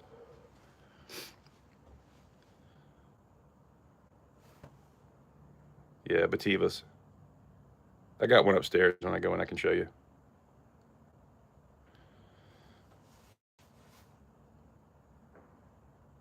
Oh, I saw that video you did, Seven. I don't know if I left a comment though. I think I saw it and something happened. I never went back now that I'm thinking about it. But I remember seeing a video and it might have been three of them. I don't know if it was all four, but I remember you getting some other ones.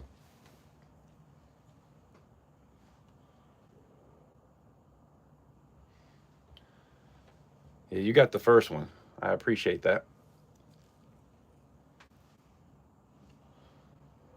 I saw somebody. Oh, there's a deer. Check it out. Check it out. Hey, girl. You want some corn? She wants some corn. There's none there. Hold on, hold on, hold on. I got some.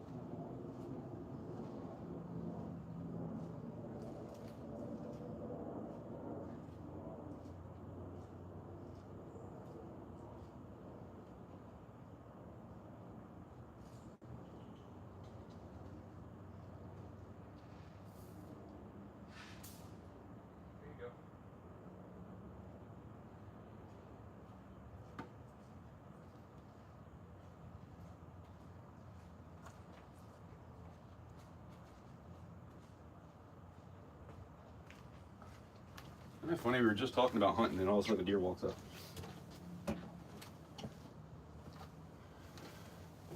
Oh, she's darting back now. She always walks off. Oh, there's one running through the woods like crazy, and then two more are right behind her. These three always come in. They're pretty used to me. They won't let me feed them, but they'll get about 10 yards away.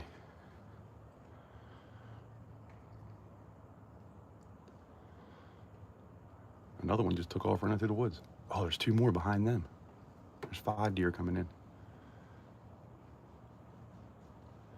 Oh, now the other one's running back again. Damn, what the hell? I went walking through the woods day before yesterday, trying to see if anything had dropped, if anybody dropped any antlers, but I didn't see nothing. This sucker is just running back and forth in the woods. What the hell? It went all the way in the woods, then it turned around, came back, and then it just went back in the woods again. It's like doing a big circle. That's funny as shit.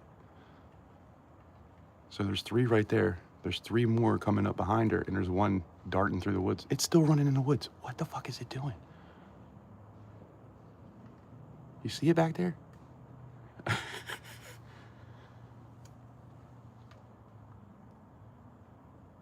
What's up, mama?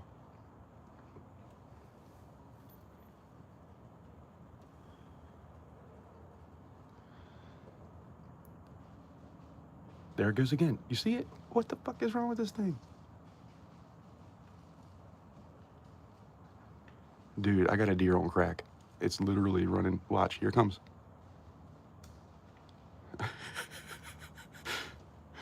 What the hell is going on?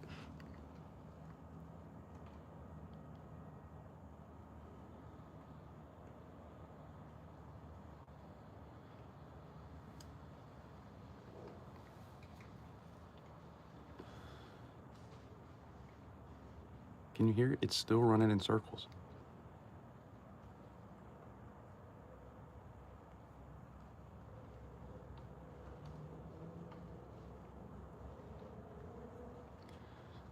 I don't see any antlers. 1, 2, oh, here it goes. 1, 2, 3, 4, 5, 6, 7. The other ones are like just out of screen.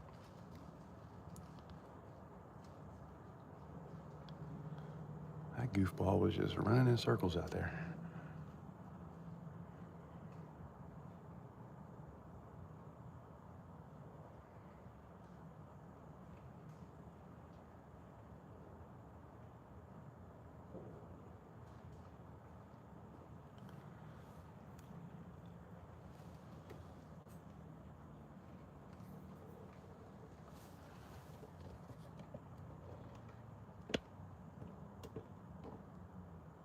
There's a couple more out here.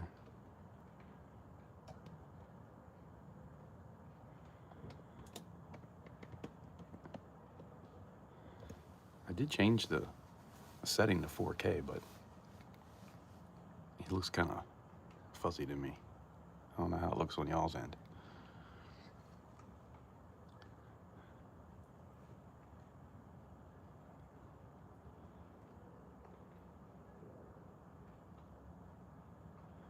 I'm reading the chat.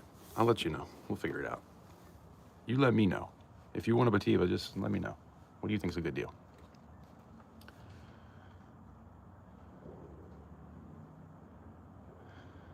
Like I said, I've sold them for $65 because that's cheaper than you can find them online. But you've done a lot for me. I'll hook you up. I think I have like at least 6 of them, 5 or 6 of them.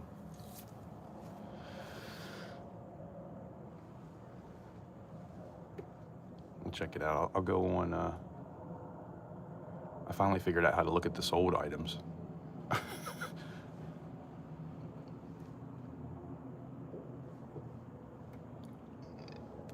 Check out what the last one sold for. So I did go to the coin shop and I sold my 6-coin Morgan set, which kind of sucked because last time I got $1,100 for it. This time I got $850, and I was like, oh man.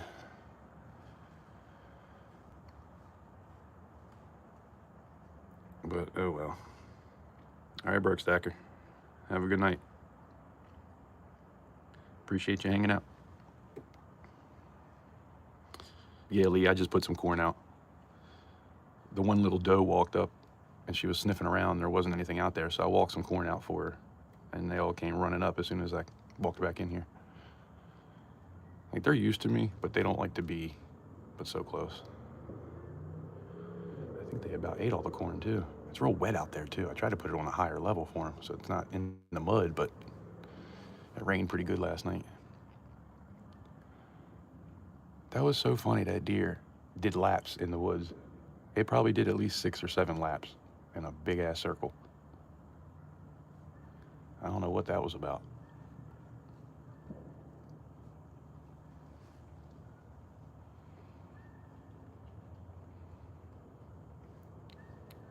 And to get my spotlight out here so y'all can see him.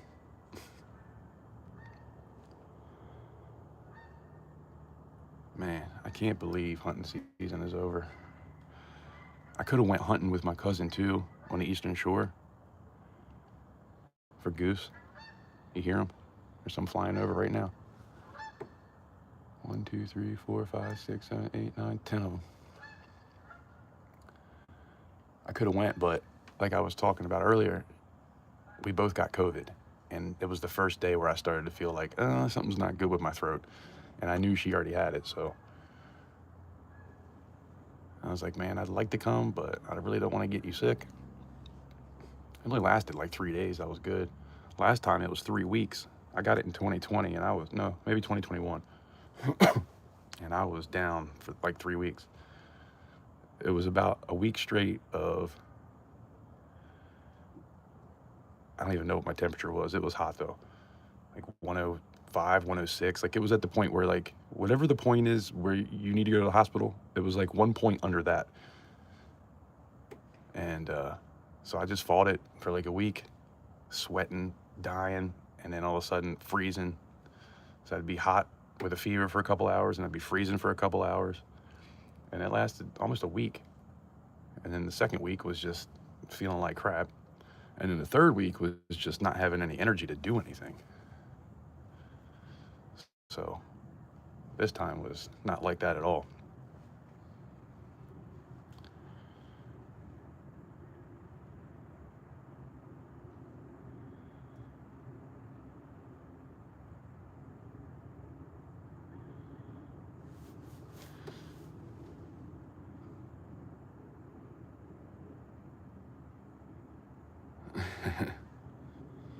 Silver Sleuth, yeah. I really wish I could have went, man. What I've been doing with that is I'll take a breast of a goose and I'll cut it up into like 8 pieces and then wrap it in bacon, put a mushroom cap on top and a slice of a jalapeno and put pepper jack cheese in it and then wrap the whole thing in bacon. Oh, put it in the air fryer. It was so good. Definitely want to try that again. I might even try that with some deer steaks one day and just see what that's like.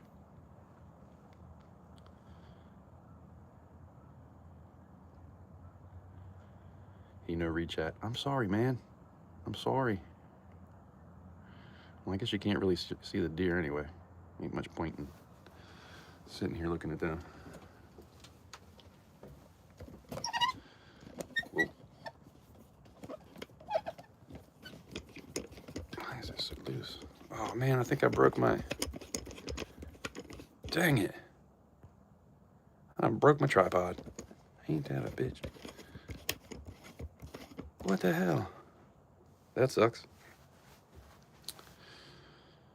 Well, guess I'll be getting a new tripod here soon. I have another one, but it's not tall like this one. Anyway, what'd I miss?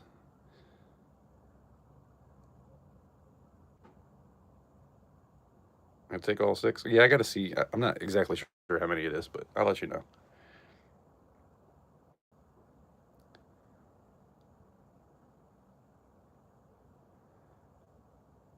Are you hunting right now, Silver Sleuth? That'd be pretty cool. I feel like, well, in Maryland, I think the season's over. I think it's only through January. But I'm not sure about that.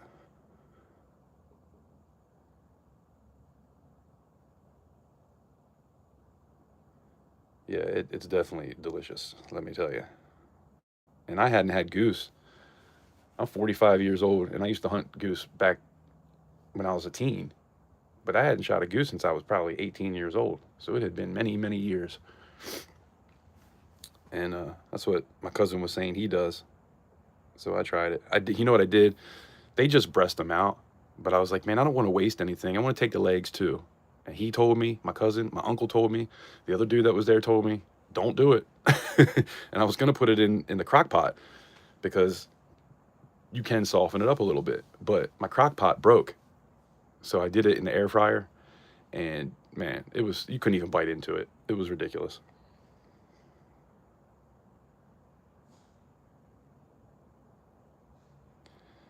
If we can't chat with him, at least we can chat about him. I'm sorry. Calling in geese is the best, man. That's the first time um, I had even been. Like he had the call, I didn't have a call, so he called a couple times. But we're in a field, right? And my grandfather, years ago, they had these big, I don't even, some kind of big huge drum like thing that it's a big metal drum, and they dug out the ground and put that down in the hole. And so you get down in the ground and you have a thing that goes over your head. So you sit down in this hole, and there's two chairs, one on each side, and then there's a spot in the middle for the dog.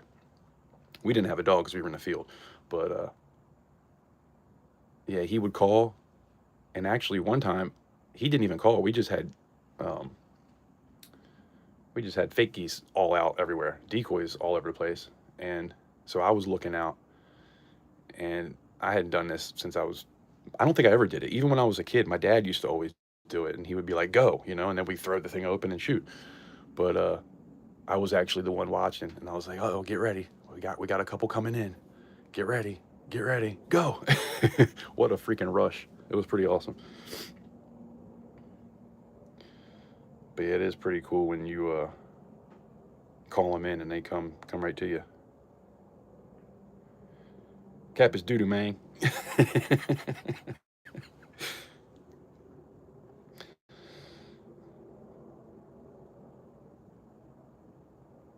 No, but the goose triggered you. You guys.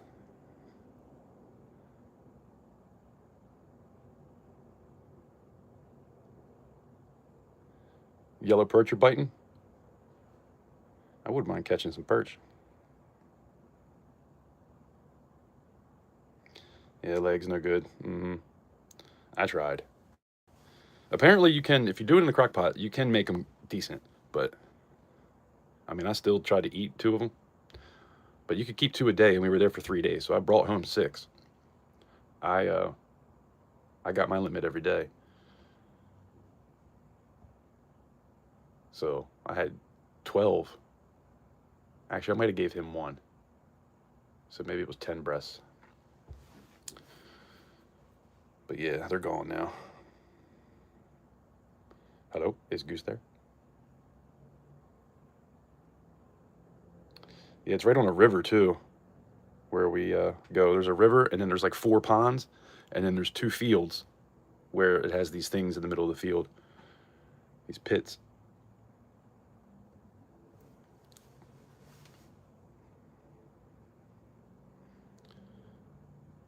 Yeah, that's pretty cool too. Man, last time I went deer hunting over there, and we were hunting for sika deer, and I'm telling you, there must have been 10,000 birds that flew over me that day, all over the place, because we're right next to the refuge over there, and these things were just flying all over the place, and it was pretty cool just to sit and watch the geese all day while I was hunting.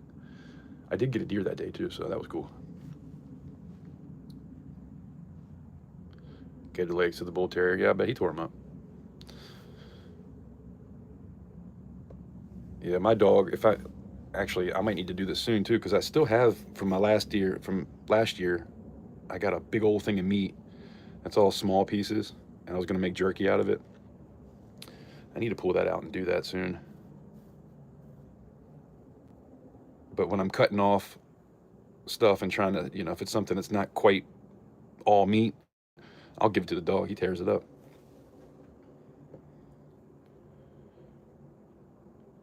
I thought I read it. What'd I miss? I thought I saw what he said. Call that the honey hole? Yeah, it's definitely a honey hole over there. That's why I was pissed when I couldn't go, because I only get an invite like once a year, if that.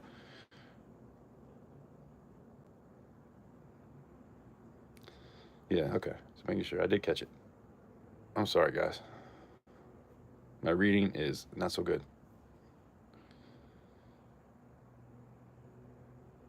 Stinky, what's going on? How you doing? Spokane's here too? Did I miss that? Oh, Spoke, what's going on? How you been? Good to see you.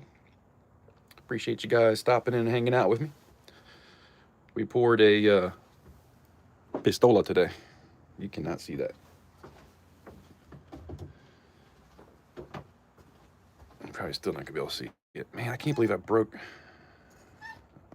It doesn't hold very well now. I still got to clean it up. But I did another one of these today.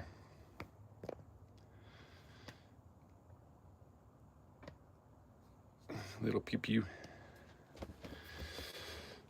Oh man, yeah, this is not going to work. The little rod that sticks out that you tighten up and it holds it when it's doing this, that broke. You won't tighten up now.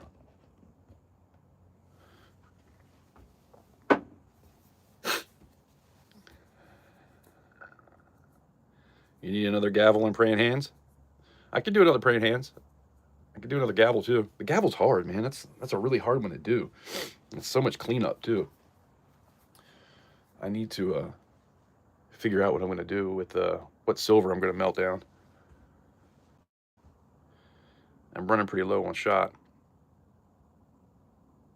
I do have a praying hands, but that's number 7, and 7's going to want that. And I don't think you're going to try to get that from her. So I'll do a number 8 if you want it.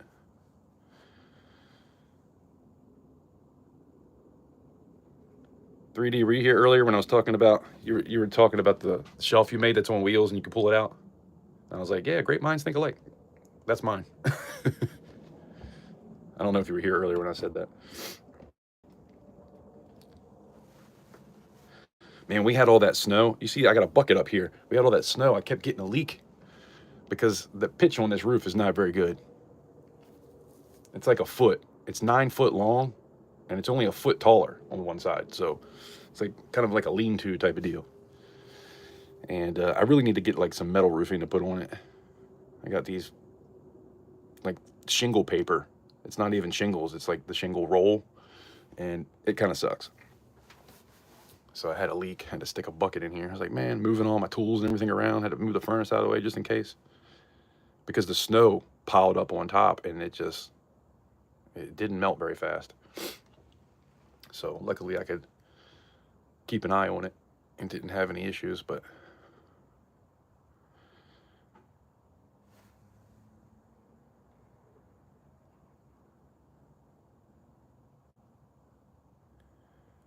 yeah, I appreciate that, 3D.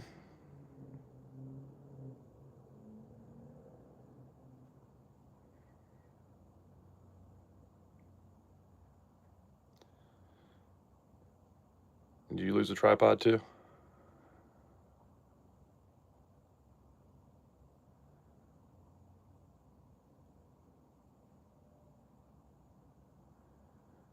Phone with insurance?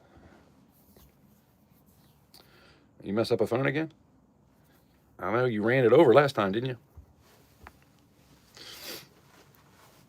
Ooh, man, it's getting cold out here. Jeez.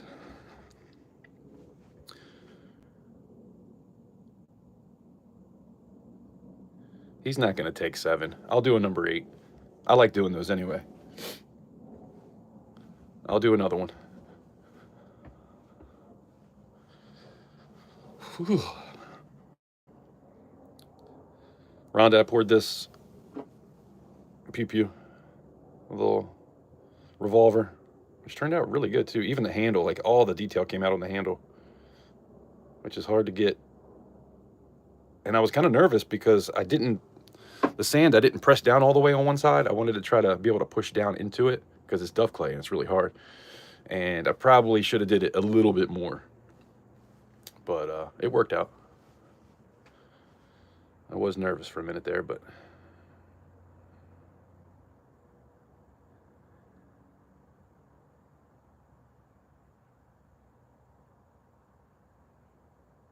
no, I'm gonna cut that off. That's just the sprue from pouring it.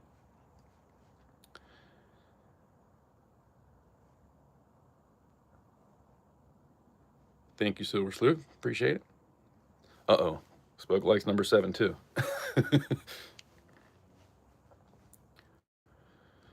Well, it's been a while since we had a good old-fashioned war over a pour.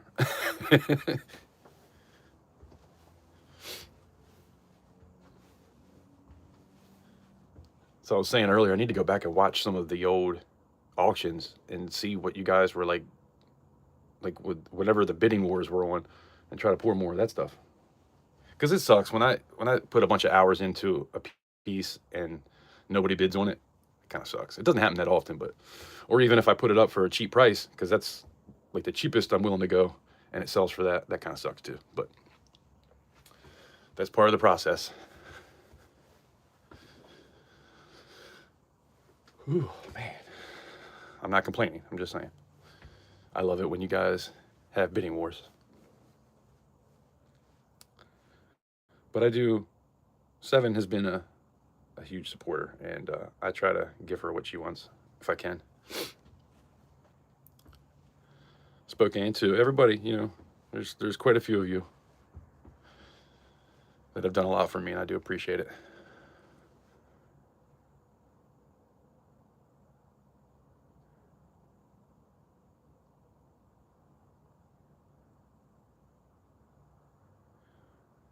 Uh-oh, you got poker chip with a twist.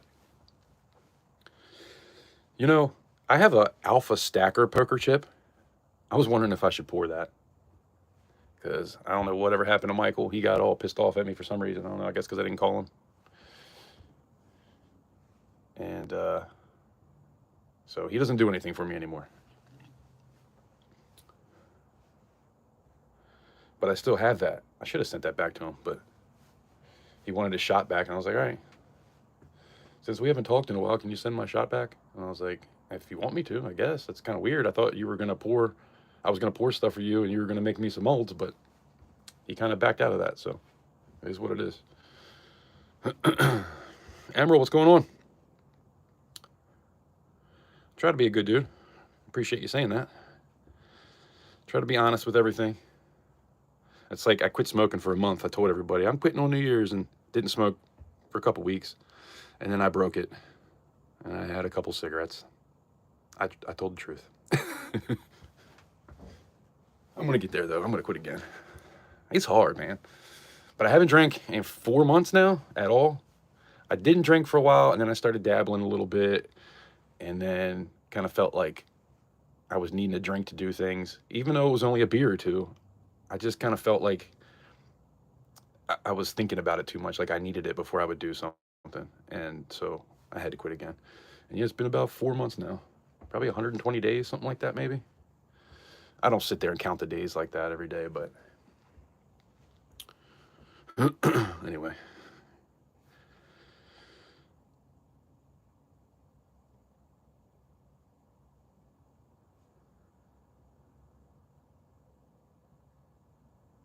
So you did a new poker chip, Spokane?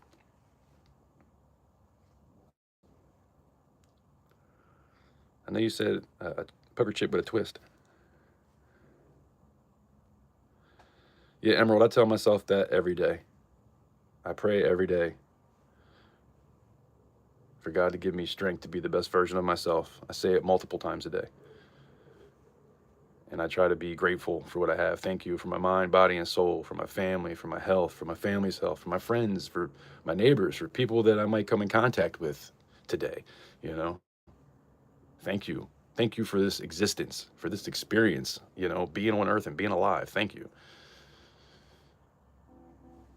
Try to have gratitude every day.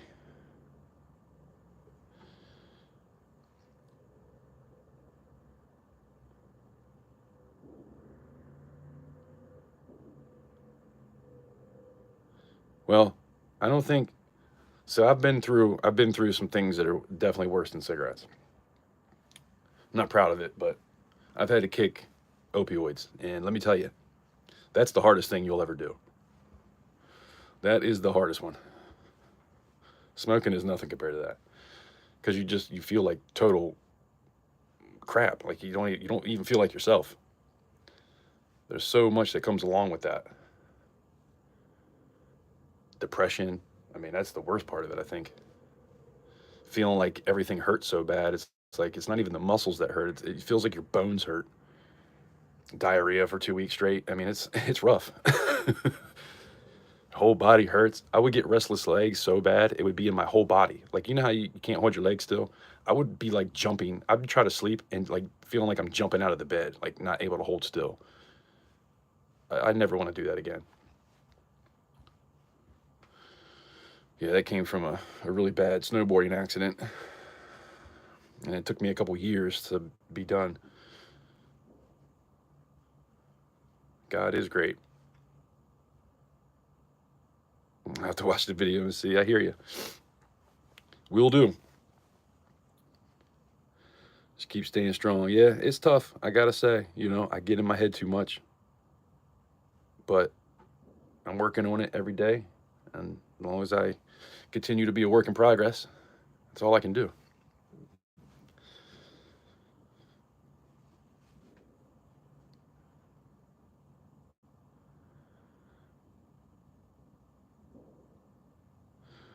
One day at a time. Dang, Quaaludes.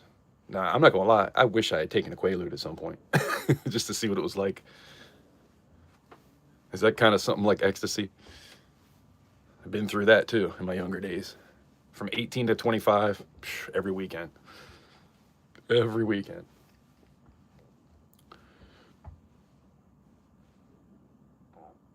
I've been through a lot in my time. Not proud of that. I say that with a nervous laugh, not like ha ha ha. It sucks. I mean, I wish I could change certain things, but I try not to live in regret either. I wouldn't be the person I am today had I not been through all the stuff I've been through. The hardest thing though was getting through the grief. I lost both of my best friends within a year and a half, and in between losing them, COVID had hit in 2020. I lost my career of 21 years, then my best friend, then my grandmother, then my stepdad the next year, and my grandfather, and then my other best friend. And getting through that is the hardest thing I've ever gotten through. Trying to get sober from dealing with that frame of mind was the hardest thing I've ever been through. But, one day at a time. Time heals everything. I also found God too around that time too. I was very I didn't have a belief in much of anything, not even myself. Actually, to be honest, I hated myself. I really had hated the person I'd become. And that was the hardest thing, trying to learn how to just love myself again. To be honest, I don't know if I ever loved myself my whole life until kind of more recently, feeling like I deserve to be happy. It's a tough place to get in when you're in depression, especially when it comes from other stuff outside of you. Because I had never been depressed before. I didn't even know what that was. I never understood that. I was like, no matter what, life could always be worse. I don't understand why people get depressed. And then you deal with a bunch of stuff and you feel it, and then you get it.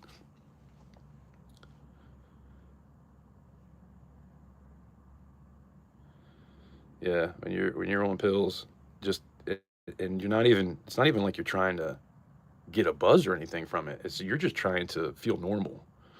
That's where I was. I was just trying to feel normal and just get through the day. And when you get to that point, man, if there's anybody out there that is a weekend warrior with that kind of stuff and you're just kind of doing it here and there for fun, be careful. Or if you break your leg and you get put on something like that, be careful as prescribed. Because I tell you what, you don't want to be in that place where you need it. Sucks.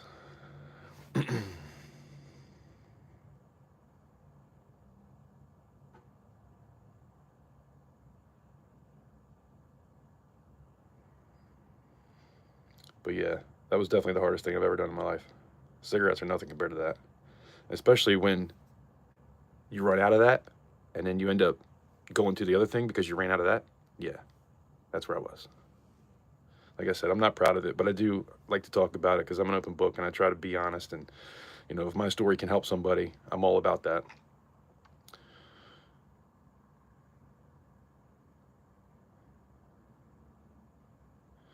Yeah, it's probably about the same thing, Silver Sleuth, I would have to imagine.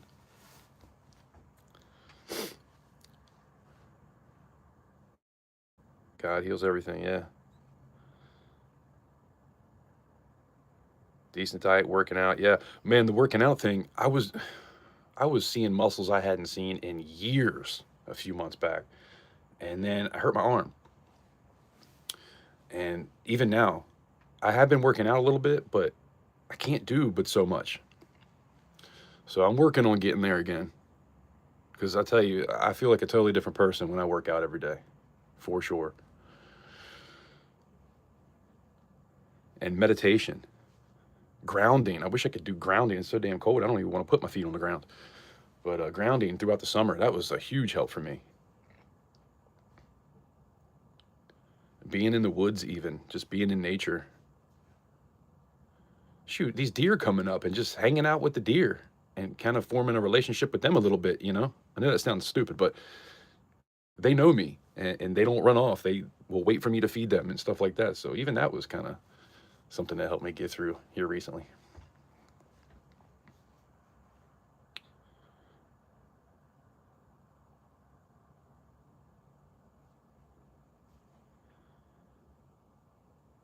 But yeah, Emerald, what I do is intermittent fasting. I try to eat once every 24 hours, but I don't always do that. But if I do eat, it's usually like around now, like I'm getting hungry now, and I haven't eaten anything today.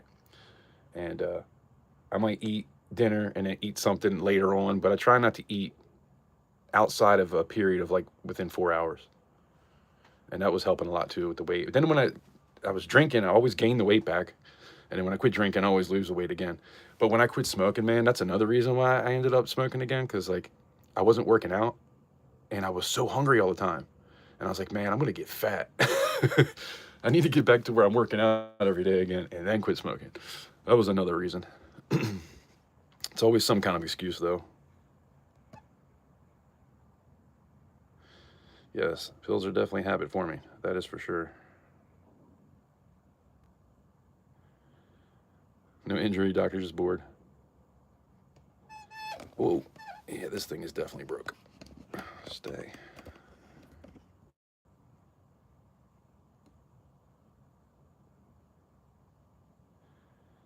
I like how you made that new heater is good for the cold.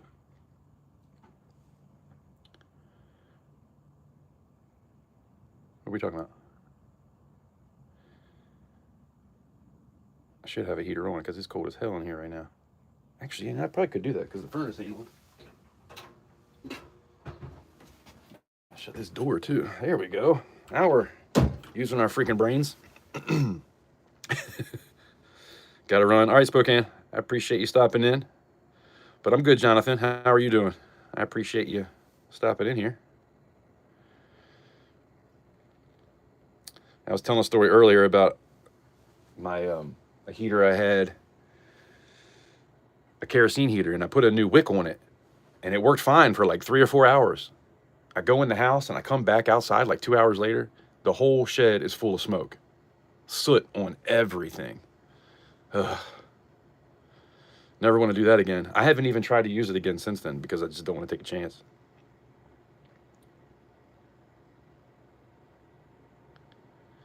Well, Emerald, that's what happened to me, man.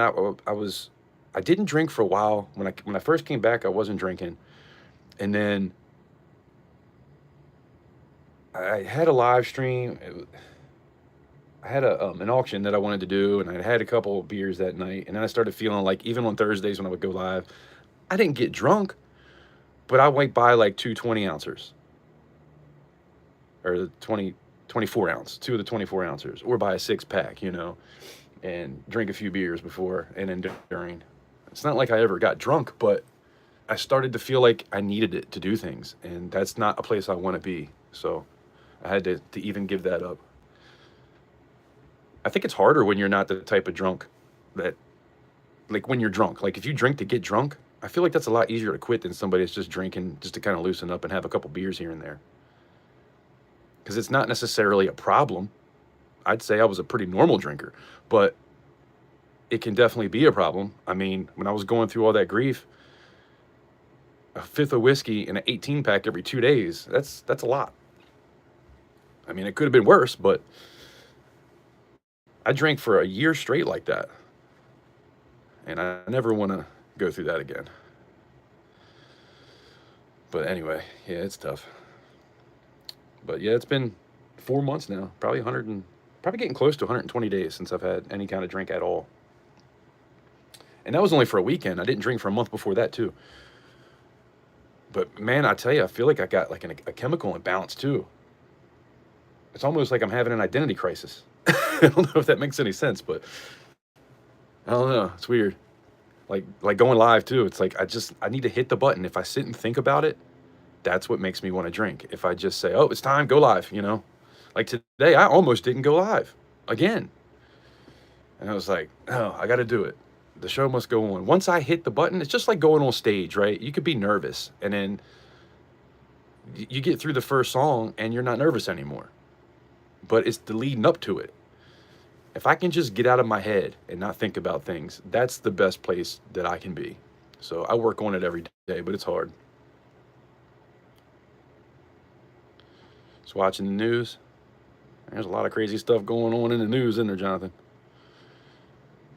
It's getting crazy out here.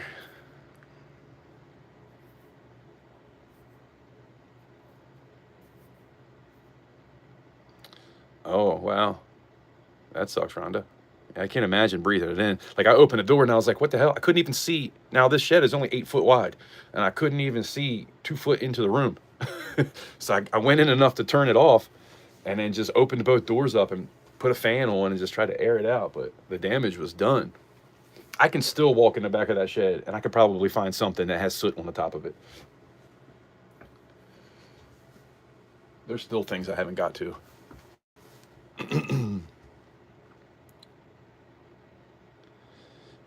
Yeah, but see, when I was drinking that much, Emerald, man, in 2022, when I went on that break, because I used to make videos, and in 2022 on New Year's, I got sober. I quit drinking, and I didn't drink for like 8 months at all. And I also wasn't making videos. I didn't do anything on YouTube for like 2 years. And then kind of got back into drinking here and there again, normally, you know, and then decided to quit again, and that's when I came back.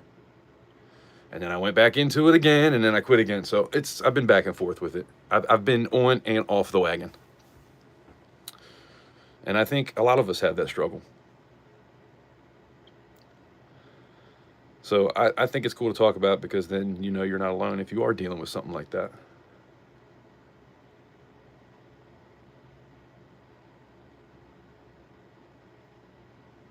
You have one beer, forget that there's more.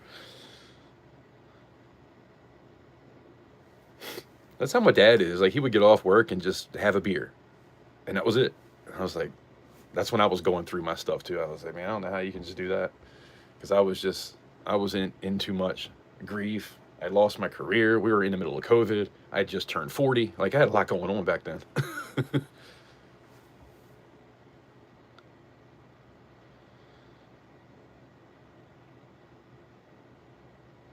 Yeah, it's tough every now and again. Yeah, that's the only time I was really a heavy drinker. Other than that, I just, you know, I get a 6 pack and drink a 6 pack after work or something like that. Usually on a Friday kind of thing. But when you're having to pop pills just to get through a day, and then you get off work and you get alcohol for the night, it's like that's a terrible place to be.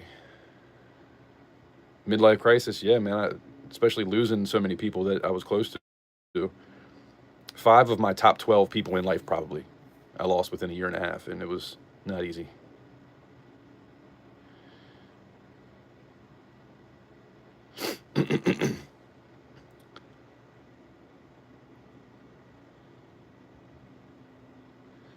Watching the Donald Trump crisis. Kerosene is gnarly. Yeah, it's gross if it starts to burn up like that.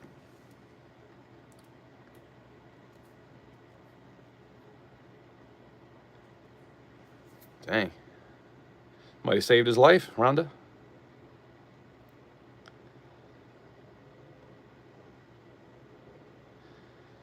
Yeah, that's what it is, 3D. It's just anxiety. And I go through phases where I really learn how to deal with it. And everything is fine. And in other times I like what Chester Bennington said. He was like, it's like being in a bad neighborhood when you get stuck in your head. You know, you're driving down the road and you take a wrong turn, you just get stuck in a bad neighborhood. It's like the same kind of feeling. Yeah, that's pretty much it. Looking at the Panama Canal. Yeah, I don't know what's going on with that. I haven't been paying attention. I mean, we built it.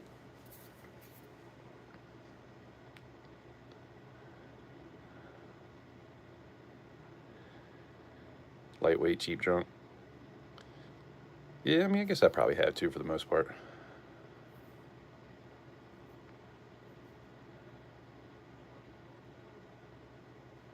Jonathan, that's actually a furnace for melting silver and copper. I do, and I can also use torches. I broke my tripod, so I'm not gonna move around too much, but that's the cup and torch method. By the way, that was aluminum I tried to do and screwed that up, so don't try that at home. But yeah, I put rounds, mostly shot, but I might put rounds or bars or something like that in here to melt it down so I can make something out of it through sand casting. This is what I just made.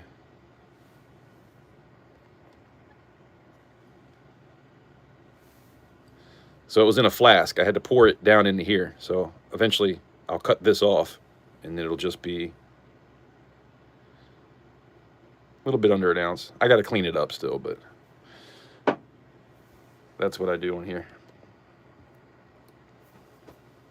For the most part, I might talk about coins and stacking and things like that too. Silver, gold, coins, bills.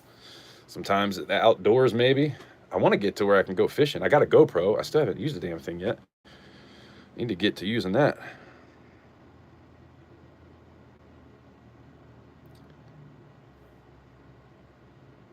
Bereavement is powerful. Powerful. I don't know what that means, bereavement. I've heard that before, but that's kind of escaping me for a minute.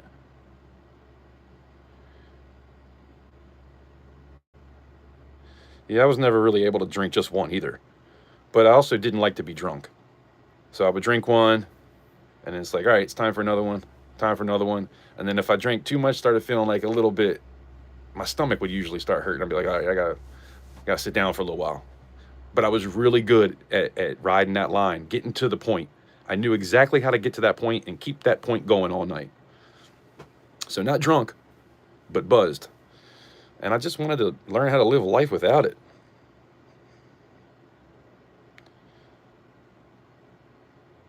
But yeah, I didn't really pass out like shit-faced drunk or anything. I can't remember. There's been a few times, don't get me wrong, but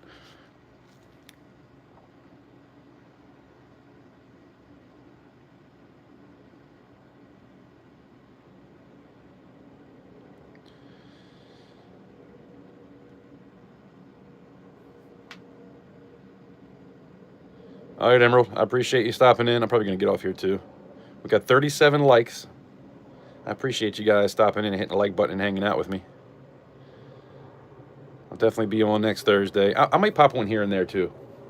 I think I might need to just start popping on a little bit more, just to do it and hang out. It helps me, to be honest, especially when I get into talking about life and things like that. It definitely helps me through. And so I do want to thank you guys for being here and hanging out with me and talking to me and, you know, sharing your stories. I think that's the only way that we stick together and move forward. And if you're stuck in it, that's okay too. You'll be ready one day to not be stuck there anymore. And if you're the type of person that can just kind of do whatever it is here and there, more power to you. I've been there.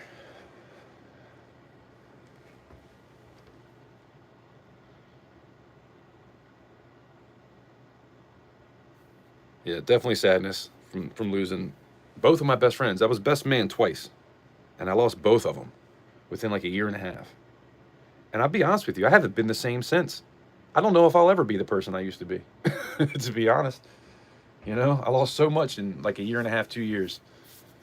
Career, 3 family members, 2 best friends, my 30s.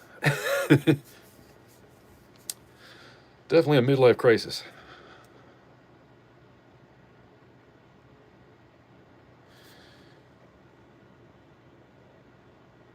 Yeah, we don't want the bad mojo. No, I don't fly fish. I'm Jonathan. I'm a bass fisherman. I like to catch a bass, but I also live pretty close to the Chesapeake Bay, so I do like rock fishing, blue fishing, perch. You know, whatever. I'll fish for anything, to be honest. But I do like pond fishing. I like to. There's a lot of ponds in my area, and I could probably hit up 10 ponds in a day and catch some really nice fish. So I do like pond hopping, but also getting on a bass boat and going out on the Potomac or Patuxent. That's fun too. Catching some snakeheads. Snakeheads fun to fish for.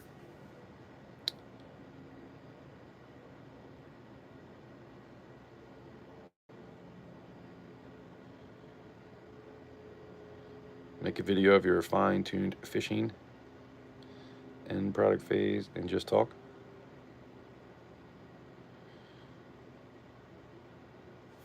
You're a better person. Do you make any electronics? No. I do tend to take electronics apart and try to pull the copper out of it. I've never melted anything down and try to get the gold and silver out. I haven't done that. I've collected some of that stuff. I do have some stuff like that laying around. But usually when I take stuff apart, I just get the copper out of it. And then what I'll do is I'll pour it into like little bars like that. That's a little copper bar. I don't think it was from that sort of thing. Not this in particular, but... And then I can melt it down. Here was a mess up. I forgot to clamp. Well, I purposefully didn't clamp the flask, and I poured so much copper in it, it busted open and went all over the place. Luckily, I do it on a pan, so it just got stuck in the corner of the pan. But yeah, pond fishing is awesome, and I'm really good with just a freaking Senko worm, man. The black and red worm. I love that thing. And my dad used to take me bass fishing all the time on his boat. He had like a 20-foot bass boat. And I always took like real worms because I wanted to catch fish. So I would be sitting there catching bluegill, and he would be catching these 5, 6, 7, 8 pound bass. And I'm like, man, every time I try to use a fake worm, I couldn't do it. Well, I would feel a bite and I would rip it out their mouth. I learned how to let them take it when I started pond fishing, probably about 10 years ago. Probably 13 years ago. And once I figured out the worm, it was all downhill from there.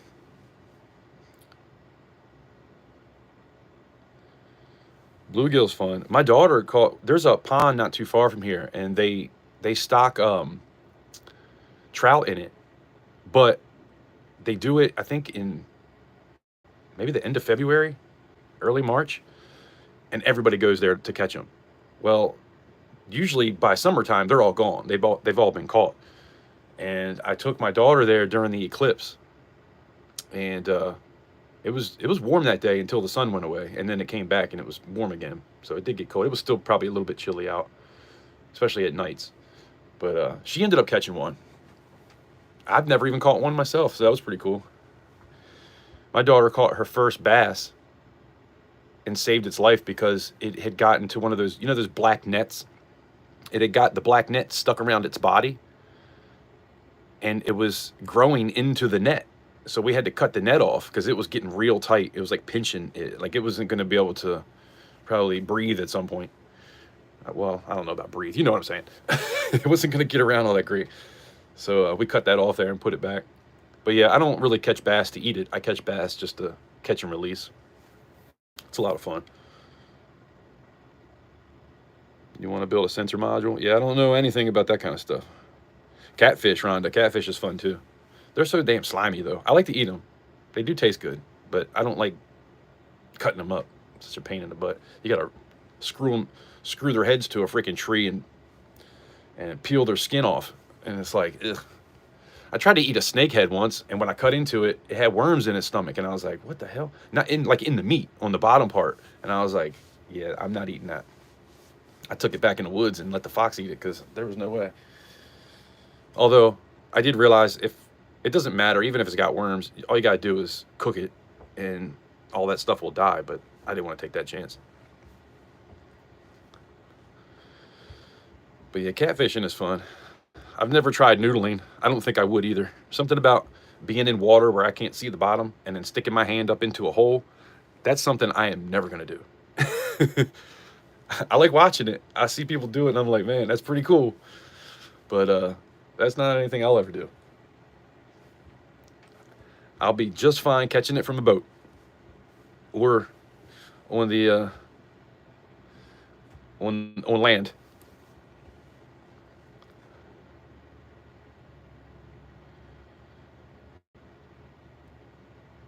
I do love a buzz bait too. Catfish love hoppy toads. Yeah, I got some toads that look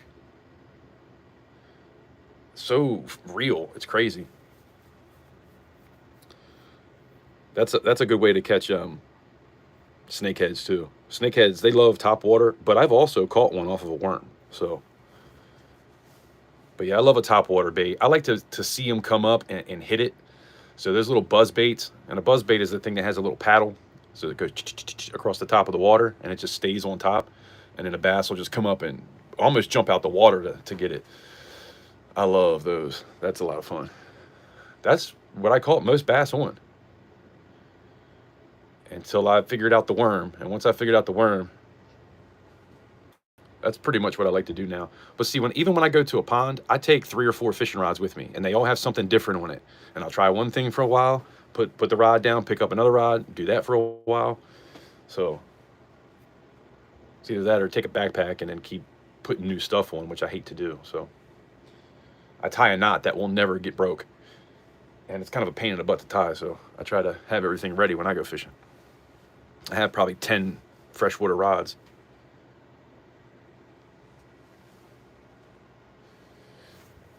Actually, I just got this thing. I just hung that up. This is a new rod. I've never even used this little one.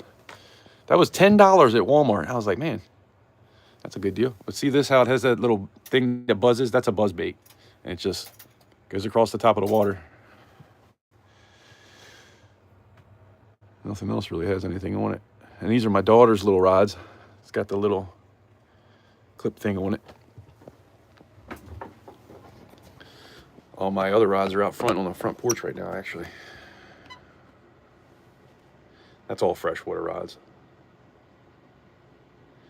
Yeah, night crawlers. Night crawlers, that's what I always use for the most part.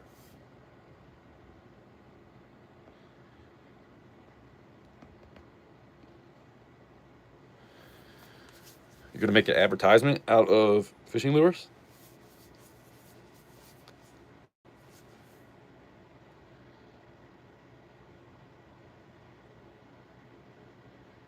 Every once in a while, big cat would be on my turtle lines. Dang. What is a turtle line? Are you catching turtles? Is that a thing? I'm not sure what a turtle line is, to be honest. You got the toads you licked there? Never tried that. There is something to say about going on a trip every now and again. I think everybody should do it at least 3 or 4 times in their life. That might be what I need. Get a reset. Talk to God, you know what I mean?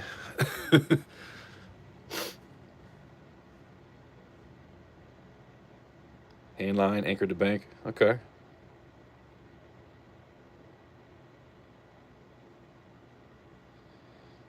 That's cool. Sounds like fun. Yeah, man, Jonathan, I wanted to keep that. She caught that one, and I was like, we're gonna eat this, right? And she doesn't like to eat fish anyway. She doesn't eat any fish. And she caught it, so I had to put it back. If it had been me, I would have brought it home and ate it because I've never eaten it. I've never had like a freshwater trout. I have eaten bass. I had a bass that swallowed the hook, and I was like, well, it's probably gonna die. I mean, I did realize that if you cut the line and just put it back in the water, it will rust out eventually.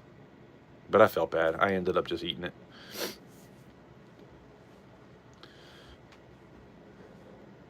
But bass is actually good. My dad always told me bass is nasty. But I also like bluefish more than I like rockfish. And that's kind of like, nobody says that. So I don't know. But man, bass was actually really good. And I cook all my fish the same way, just like I do salmon. I'll take it skinned down, and I'll make a pan out of aluminum foil, put it skinned down, put Old Bay all over it, and then I'll take brown sugar and layer it all on it, and then I'll take a full chopped onion and put that over top of it, and then I'll put some more brown sugar, and then I'll take little pieces, little chunks of butter and put all around it so it all melts, and then I'll dump like a quarter of a beer in the bottom to where it cooks in the beer, but then the beer ends up kind of going away. It cooks long enough to where it'll make the skin stick to the bottom, and you can just take it right off and leave the skin stuck to the pan. Nothing is better. Sometimes I'll even put portobello mushrooms in there with it too. So good. And you can do any fish that way. It's like my favorite recipe. I did just get a she ordered a Blackstone, so I'm gonna try that out. That should be fun. She wants to make smash burgers. I kind of like my burgers to be a little bit medium though. And a smash burger looks like it's like crispy almost. And I'm like, I don't know. I mean, I'll try it, but do some stir fry. I'm gonna try to make a video of putting it together and then seasoning it for the first time.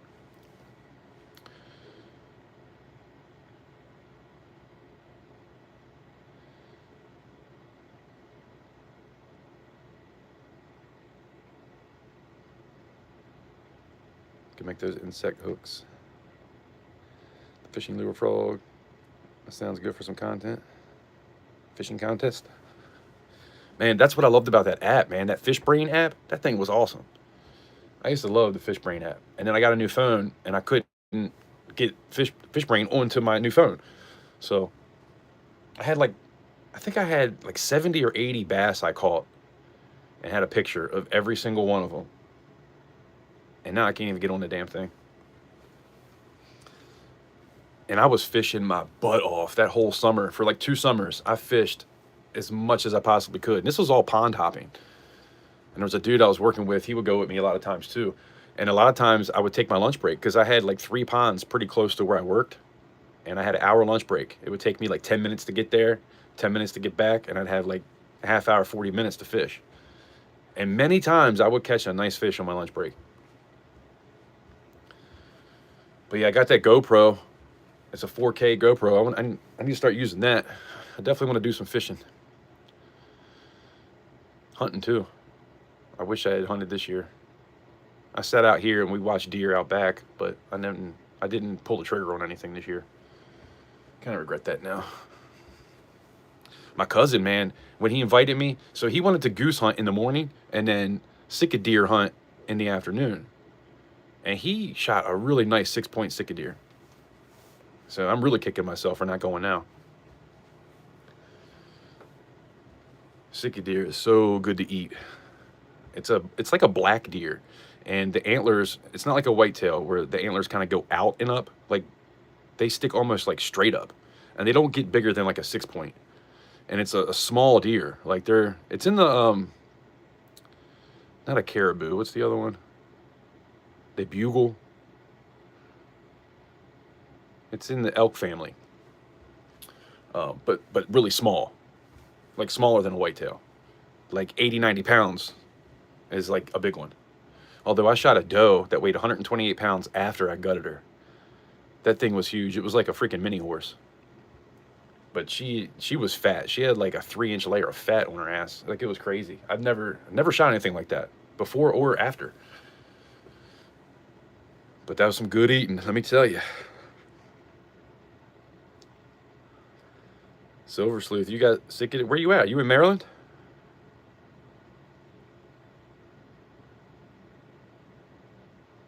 Fishing squirrel. You know, I want to eat squirrel, but nobody in my family wants to eat squirrel. I mean, it does kind of look like a rat once you get it ready to cook. So, like, I get it, I guess. I have had it before, but it's been a long time. I kind of wanted to do a little bit of hunting this year just to get a few, but I've never even cleaned one. I'm sure it's not hard to do, but yeah, rabbit. I'd like to try some rabbit. I haven't done that either. I just hunt for deer and goose when I get the chance. All right, Rhonda. I appreciate you hanging out. I'm probably going to get off here soon, too.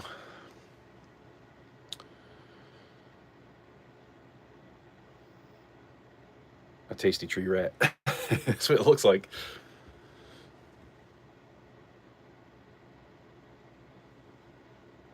Salmon is more fresh.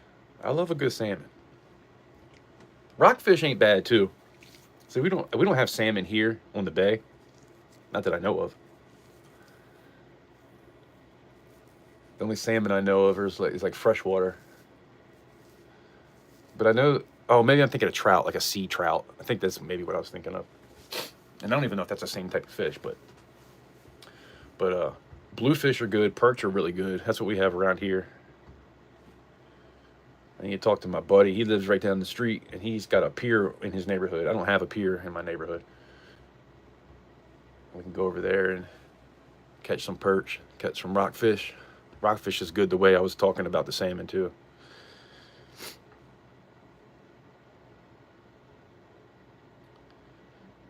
Love the cheek meat and salmon. Yeah, I heard that's pretty good. I'll tell you, I had salmon one time years and years ago. Here's a story for you.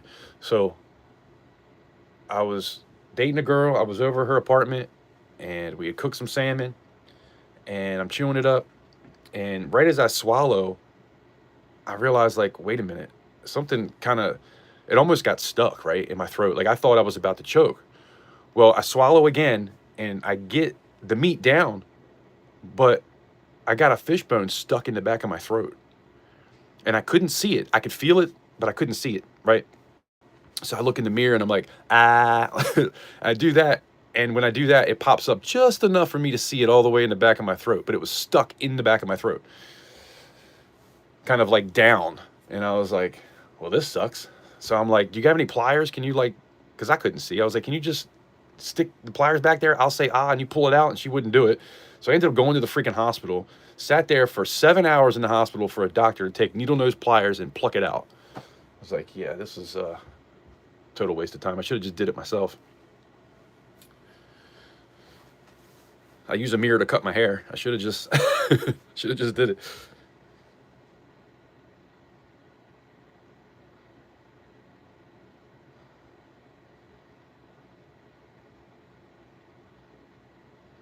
Purple onions, olive oil, a little bit of vinegar. I'll squeeze a lemon over it. Yeah, a lot of people do that too. It is good like that.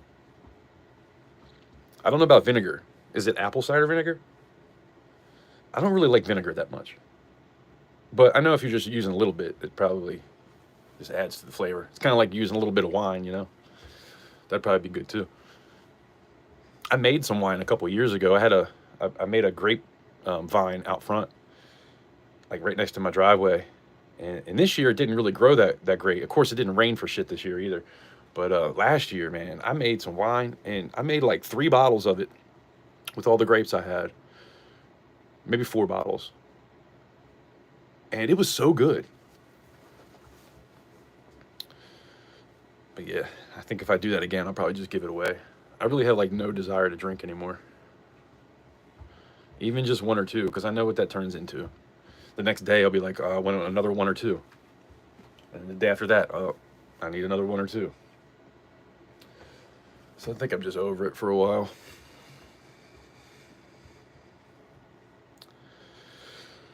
But anyway, man.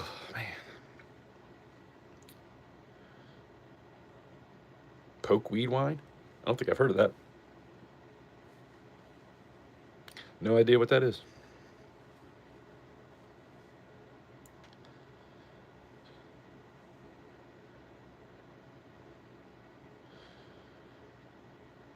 Dang, I've been live for 172 minutes. Well, I guess we should get off here. See what I can get going for dinner. What are you guys eating for dinner tonight? Poor man's elderberry wine. I don't even know what elderberry wine is. I'm not really into wine much. Whitetail buck. Yeah, whitetail bucks. That's some good eating right there. I tell you what though, if you ever get a chance to eat sick deer, try it.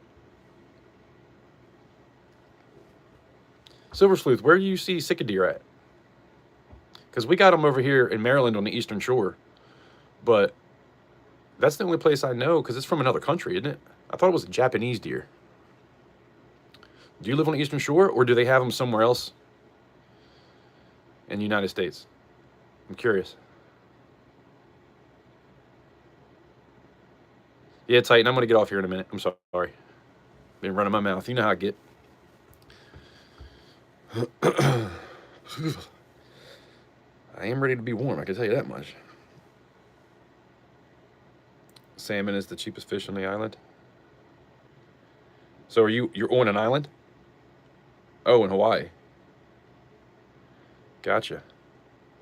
Man, I heard that there's a volcano going off over there. Is that still happening? I did see that on the news a couple days ago.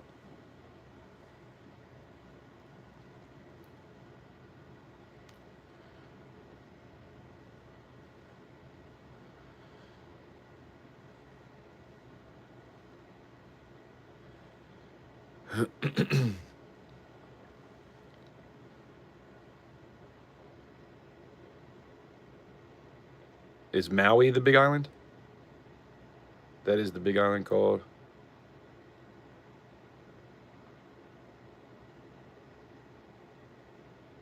It's been grumbling. Gotcha. Well, be careful over there. Obviously, you said you're on a different island, but you never know if it goes off big enough. That's what kind of scares me about Yellowstone. They say Yellowstone any day could go off, and we're all going to be kind of screwed if that happens. Like the whole United States, probably. I mean, I'm all the way over on Maryland. They say that if it goes big like they think it will, it could, we could not see the sun even over here for like months. That would be crazy.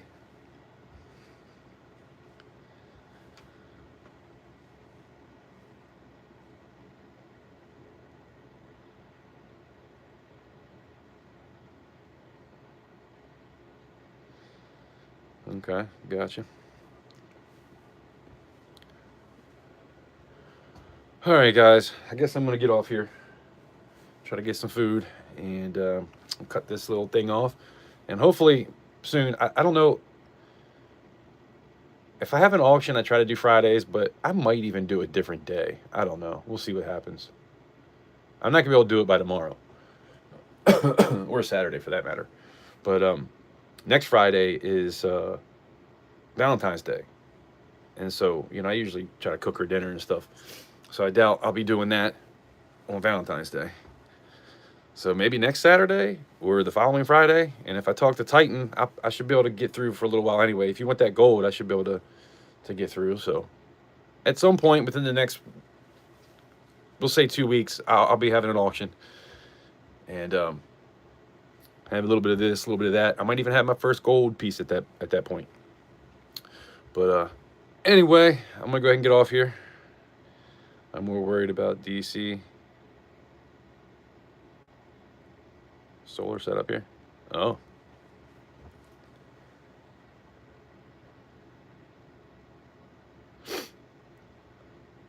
Yeah, Jonathan, every time I see fish bones or salmon, I eat it with a freaking comb. Like I use my fork like a comb. I am so worried about getting a freaking fish bone stuck in my throat again. Like I thought I was choking at first, and luckily I got the meat down, but the bone stayed in my throat. I never want that to happen again. It's not like it hurt that bad. It was just very uncomfortable. And they kept asking me, can you breathe? And I'm like, yeah, I can breathe, but I got something stuck in the back of my throat. Like, it sucks. So they wouldn't rush me because I could breathe. I should have been like, I can't breathe. Probably would have took me right back and plucked it out. Yeah, the Maui fire was something else. And look at what just happened over in California. I'm not going to get into conspiracy theories, but shit don't add up. Anyway, I'll leave it at that. So, be careful. Anyway, guys, I'm going to get off here. I appreciate you. I will definitely be on probably Thursday. I don't know if it'll be 2:30 or a little bit later. We'll see what happens. Usually around 2:30 I go live, but definitely we'll do something next Thursday and possibly even before that, but we'll see. But I do appreciate you guys. If you want to smash that like button before I end it, we can get to 40. That'd be pretty awesome. If not, it's all good. But I will be having an auction within the next week or two. And definitely something before the 1st. So, other than that, I appreciate you guys. And like I always say, I appreciate you stopping by. Hopefully I'll see you on the next one. Have a great day.